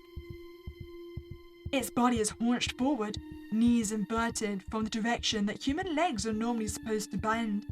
When it walks, they bend and crack into places before creaking back again. Huge curving horns now protrude from the side of its head. Scratches and chips littered the bone. And now, even as they face away as it is from Victoria, she can see the faint line in its skin where the upper and lower jaw detach from one another. Even still, it almost looks human. Almost. As long as she can get out before it spots her. That's all that's clear. But those eyes are looking everywhere. She'll have to cause a distraction or make a break for it. Well, clearly making a break for it is the worst option, right? So let's do that one. No. If I wait, it could find me already. Tensing her shoulders and curling her toes, Victoria prepares to sprint at the first opportunity handed to her. I know you're there. You cannot hide forever. Her eyes are so wide. She just has to wait until the mimic isn't blocking the door. Weep and wail all you wish, Victoria. There are no humans left to listen. The red axe it grips so tightly screeches against the white floor. As terrifying as it is, the axe shrieks serve as a warning to Victoria, whispering to her just how close the mimic is. Now! Victoria sprints from the break room to the back door. Do you reckon it saw me? She doesn't even see the mimic coming until it's grabbed her by the collar and yanked her to the ground. Well, we all saw that coming. Did you really think you could run? Get off me! Get off!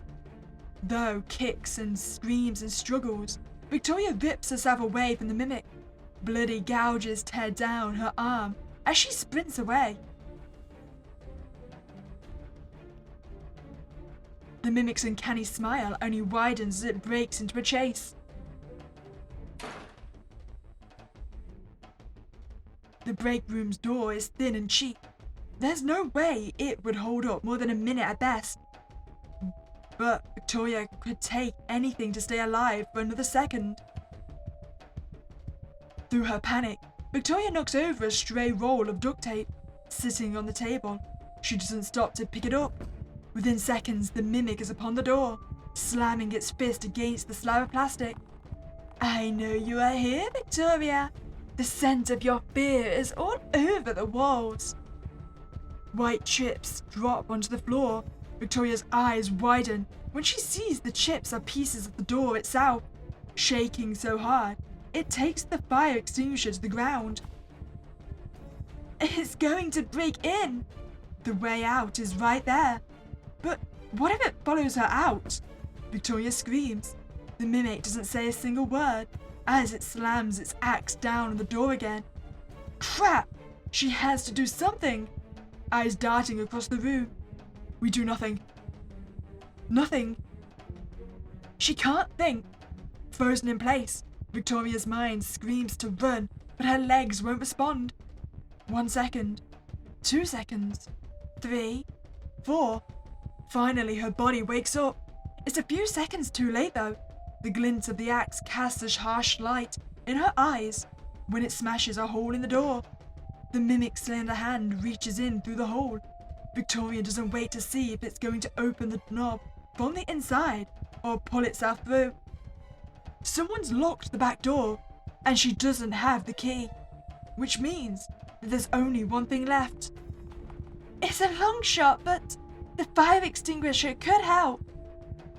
Scrabbling towards it, Victoria hauls the extinguisher up in both hands and clutches it tight enough to dig her nails into her palm.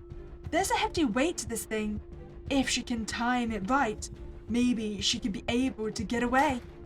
Victoria rushes towards the door, kicks it open, and swings the extinguisher with all her strength. It grabs her by the wrist, so tight the bones would have snapped. The mimic sweeps her to the ground in a single kick.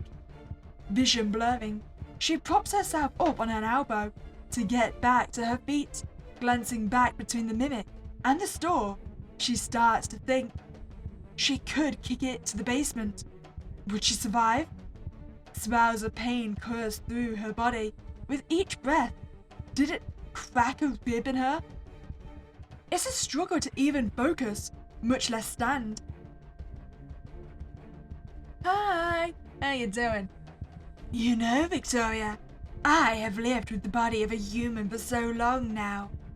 Do you want to know what I think is the most inconvenient design flaw of the human form? Her eyes widen and hover as she realizes the mimic is pulling its jaw away. Skin separates from skin. The buccal cavity is too small and thin. Oh, damn! I mean, I expected you to unhinge your jaw. Didn't expect you to completely tear it off. Oh God, oh God, oh God! Its throat bulges out as dripping tube of shuddering and ghastly flesh bursts through the mimic's mouth. Rows of teeth clamp down, mere inches from Victoria's nose. Any closer, and several layers of skin would have been stripped away. The mimic drops to all fours, like a rabid dog, trying to bite down on anything that squirms within its vicinity. Victoria pulls away as quick as she can, back pressing against the plastic chair. What can she do? Nothing. We do nothing. She's tired. So tired. A moment's hesitation is all the mimic needs to clamp down on Victoria and pull. Oh, finally! My inaction actually has consequences. Gurgling screams fill its ears as pieces of the girl are torn away. Victoria's gaze starts to waver. She doesn't know if it's from the pain or the tears, but for now, the mimic is starving. In an instant, the light is snuffed out of Victoria's eyes. It stands up, reattaching its jaw back to its face before wiping the tar and blood off its chin. Grey horns retract into its skull. It blinks many, many times until its pupils swell to a normal human size. Skin stretches itself to skin. It opens its mouth, closes it, opens it again. The skin with a finger. No more seam. It is perfect. Elaine looks down to the mangled body in front of her feet. Soon, it would bleed out until there was nothing more to spill. She reaches down and separates head from neck. Holding it by the thick red ponytail, she begins to walk to the store's entrance. Perhaps dear little Naomi will enjoy seeing an old friend's face again. And thus, her journey to her deeply detested begins. Bad end 2. Flavor of rot. Damn, so Naomi was alive this entire time. Okay, so let's be careful this time and actually try to get to the security room. To the security room? Right, that's right. She can't go in blind. Victoria steps over the receiver and tries desperately to block out who it came from. Craning her head into the security room, Victoria's eyes start to adjust to the darkness. The light bulb that hung over the ceiling now lays in glass pieces, scattered across the floor. She shuffles to the monitors that barely illuminate the desk in front of her. The stench is what alerts Victoria before anything else. When she stops in her tracks and looks down, she can see a mess of red and black swirled together. The metallic odor of blood and the rotten stench of the mimic hits her across the face. Looks like it tried to eat him. Victoria suppresses the urge to vomit. Doing anything she can to keep her attention away from the gore, Victoria turns towards the monitors. Blue and grey light washes over her face as she leans in. There are few cameras, so it shouldn't be too hard to see where it is.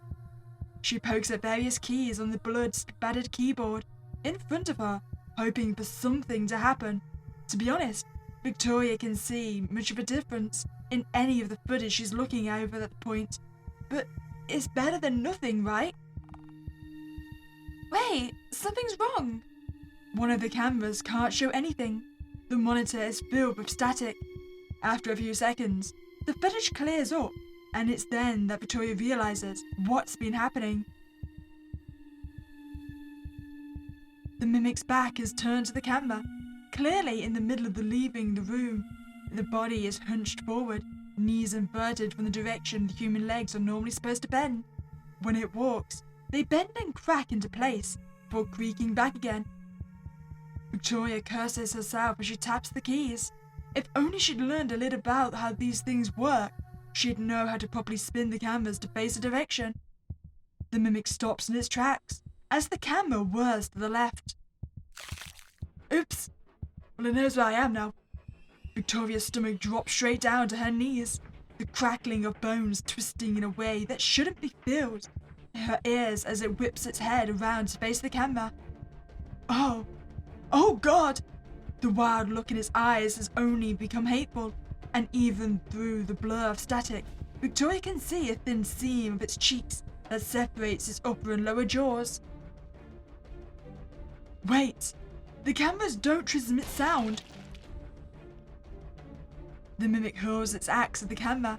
Everything goes black. Crap! It's gunning straight back to the security office, smashing every camera in its wake. Pounding footsteps and tinkling glass only increase in volume. Abandoning the previous goal of leaving the store seems a good idea while it's still hot on her tracks. New goal: survive. Its path is written in cameras that splutter and die. And so, Victoria begins to run. The break room's door is thin and cheap. There's no way it would hold up for more than a minute at best, but Victoria would take anything to stay alive for another second. Wait, fire extinguisher! We know the back door's locked. The fire extinguisher! I can use it to defend myself! Scrabbling towards it, Victoria holds the extinguisher up in both hands and clutches it tight enough to dig her nails into her palm. There's a hefty weight to this thing. If she can time it right, Maybe she'd be able to get away. The glint of an axe casts a harsh light in her eyes. When it smashes a hole in the door, the mimic's slender hand reaches in through the hole. Victoria doesn't wait to see if it's going to open the knob from the inside or pull itself through. I'm guessing this ain't gonna work again. Is this gonna be the same ending? Oh! The mimic stumbles back, its left hand clutching its face. Black tar oozes down the side of its temple, where Victoria struck it. Yes! With the mimic now staggered back, Victoria makes a break for it. Oh, well, it was a good attempt. She's only able to get a few steps in before it knocks her to the ground in a sweeping kick. The extinguisher clatters to the ground as Victoria gasps for air. Vision blurring, she props herself up on an elbow to get back up to her feet. Glancing back between the mimic and the store, she starts to think. Could she kick it to the basement? Would she survive? Spirals of pain coursed through her body with each breath. Did it crack a rib in her? It's a struggle to even focus, much less stand. Okay, wait, run! No, she has to run. She's so exhausted, but she's going to run. But she's so tired. The mimic clamps down tight on her shoulder until she screams. Fresh blood stains the white fabric of her uniform. I told you to run! Victoria kicks at it with all her might, white socks connecting with flesh. It screams and growls in agony, but that one last shove is all that's needed to slip its stance and send it tumbling. But it's still holding tight onto her. Her throat burns in a high scream as the mimic digs its nails into her ankle, sending her tumbling down the stairs. Oh, well, one of us went down the stairs. It feels like hours before falling stops, and Victoria smacks the ground. Her ankle is swollen and inflamed, with deep bloody gouges scraping down to the bone. She knows for a fact she's twisted it at this point, but even through all the pain, all Victoria can think about is her own survival. She's trapped in here with that thing.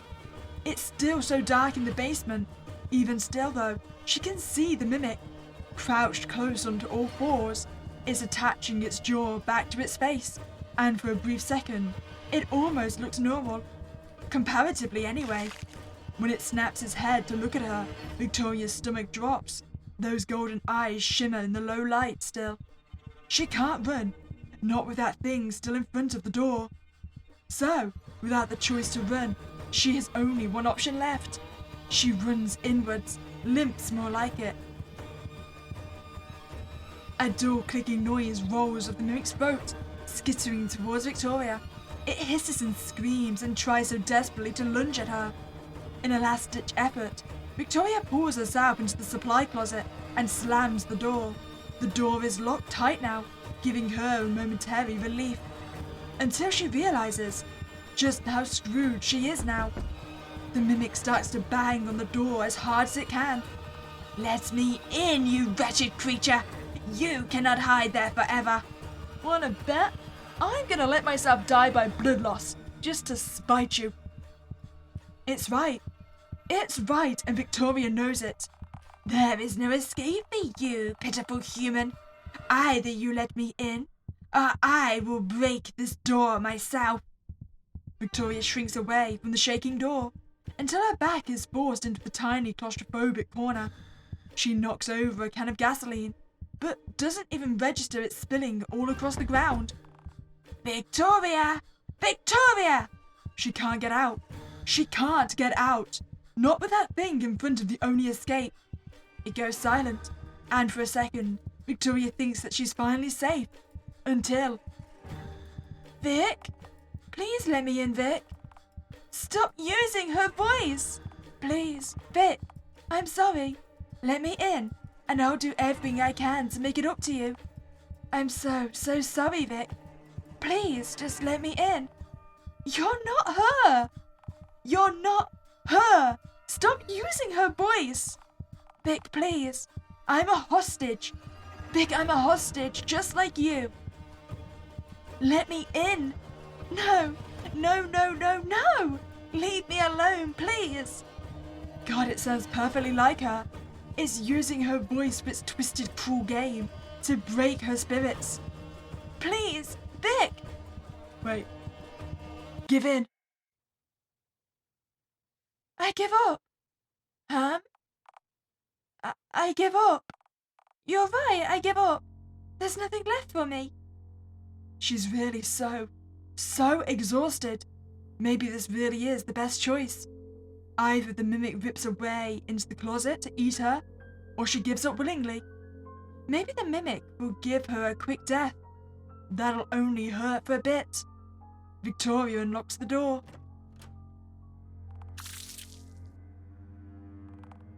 Everything goes dark. The pain was brief. The mimic wipes the blood and tar off its face. The seam with its skin stitches itself up, until all that is left is a perfect human mouth. Grey horns retract into its skull. It stares down at Victoria's limp corpse. How funny it was!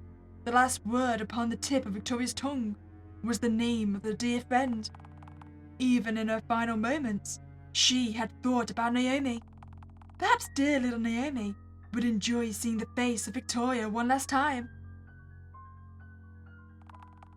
When morning rolls around, the sleepy town of Bridge Creek has discovered the entire Huang family slaughtered within their store. The daughter's fingerprints littered the corpses of all the bodies. I was framed. Bad end one. A familiar face. Okay, we're not giving up this time. We are going to hold strong. I'm curious though if there even is a good ending. I mean, I'm not, unless we just hold out and hopefully survive until morning. Hey! There, you! Huh? Through the mimic's broken parody of Naomi's voice, she can hear her real voice, as if real Naomi was there with her. She looks up and wipes the tears from her eyes. You look tired. No, is it really you? You and I both know I'm not, but I think you need to see me again. Not that thing, but me. Naomi places her hand on her cheek. It feels like nothing and everything simultaneously. She wants to lean into the touch more than anything else. It's okay. You've done so well, Vic. But you can't stop here. I know it's hard, but you can't let it win.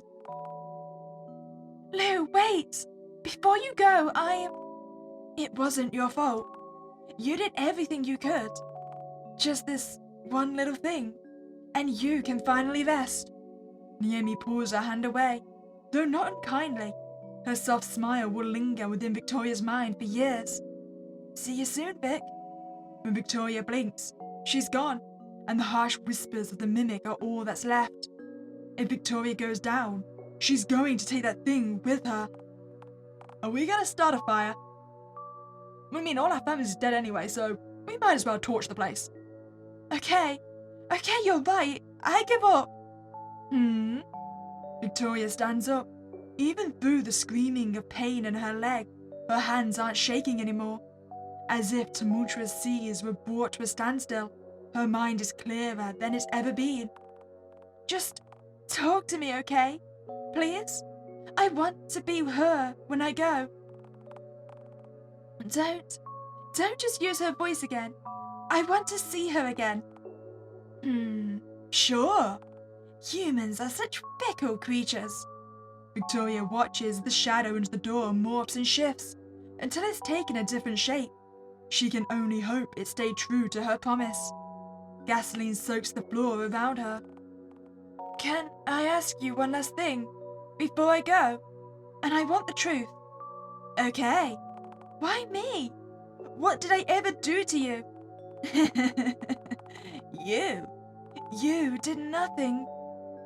Nothing to me at all. In fact, we have never met before this very week. You, Victoria Huang, are completely and utterly innocent in your actions towards me. But it is the sins of dear little Naomi that has spurred this hatred within me. Thus, because of her, I have no time for mercy. Oh, is that so? One hand grips the doorknob tight. The other one reaches into her apron pocket. I've answered your question. Now, will you please come out, or so I can see you again? Sure. Okay. Hey, Lou. I don't know if you're really out there still, but if I don't make it out of here, can I see you again in the afterlife? I really miss you. With all her strength, Victoria throws herself against the door as hard as she can. Flesh connects with wood, and with the memory of a missing girl upon her mind, Victoria begins to fight. She doesn't walk away scot-free. God no, the mimic's hellish grip tears through flesh and hits bone as well. But it's just as tired as she is. The next few seconds are all a blur. All Victoria can remember is screaming, fighting, kicking and biting. But soon enough, she's able to throw the mimic Naomi into the closet, which she once stood. There is lands, right in a pool of spilled gasoline. In Victoria's left hand, Benjamin's lucky lighter flicks on. Goodbye! She tosses it in and slams the door. The fire spread immediate. Victoria blocks out the screams of the mimic as she barricades the door with everything she can get her hands on. Shelves, boxes, it doesn't matter, as long as it can't get out. No! No! Let me out of here! Wretched creature! Useless flesh bag! May you suffer as I have suffered! May your bones fill with rot, and your tongue eaten by the squirming maggots under our feet! Victoria doesn't look back as she limps to the staircase. The pain is immense, but she holds back the urge to vomit. She needs to get to safety. It's so hot now, the smoke is already starting to fill the room. They're coming, you know. Death's harbingers are descending. All you've done is awaken more of us. They know what you've done, and they'll be here. There are thousands of us. Do you really think I'm the only one? For her own sake, she tells herself it's lying one last time.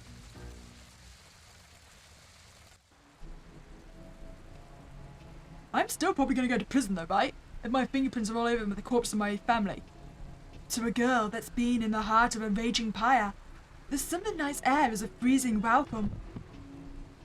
Victoria plops herself down in a street corner, opposite the store, and with dull eyes, she watches the flames devour everything. Something explodes in the store, sending a mess of oranges and reds in the air. She hopes it's enough to kill the mimic. It's only then, sitting on the concrete with an ankle screaming in pain, that Victoria realizes she was so close to being the exact same as the mimic. Both she and it were consumed in the whole bite by Naomi's legacy, the memories she gave and the path she left irrevocably changing their lives. But it was only Victoria that could let go of Naomi enough to save herself. The mimic instead was engulfed by the inferno, kissed by a lost girl's drifting smile. Maybe Naomi will come back, maybe she won't, or maybe she isn't even in this world anymore. Whatever the case is, Victoria is ready to let the raw sting of her grief heal, knowing a part of Naomi will always be there with her. When the firefighters screeched to a halt, Victoria could have sworn she saw a flick of her black hair, tied in a tight ponytail, that danced and shifted in the embers. This time, she didn't look back or rush into the flames.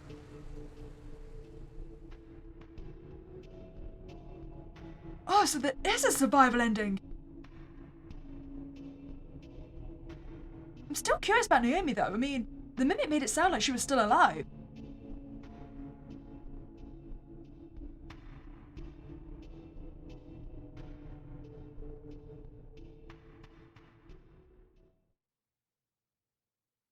Ooh, good end. Hysteria strength. I do think then that Naomi is alive throughout this entire game. I mean, why else would the Shapeshifter say they're going to bring our head to her?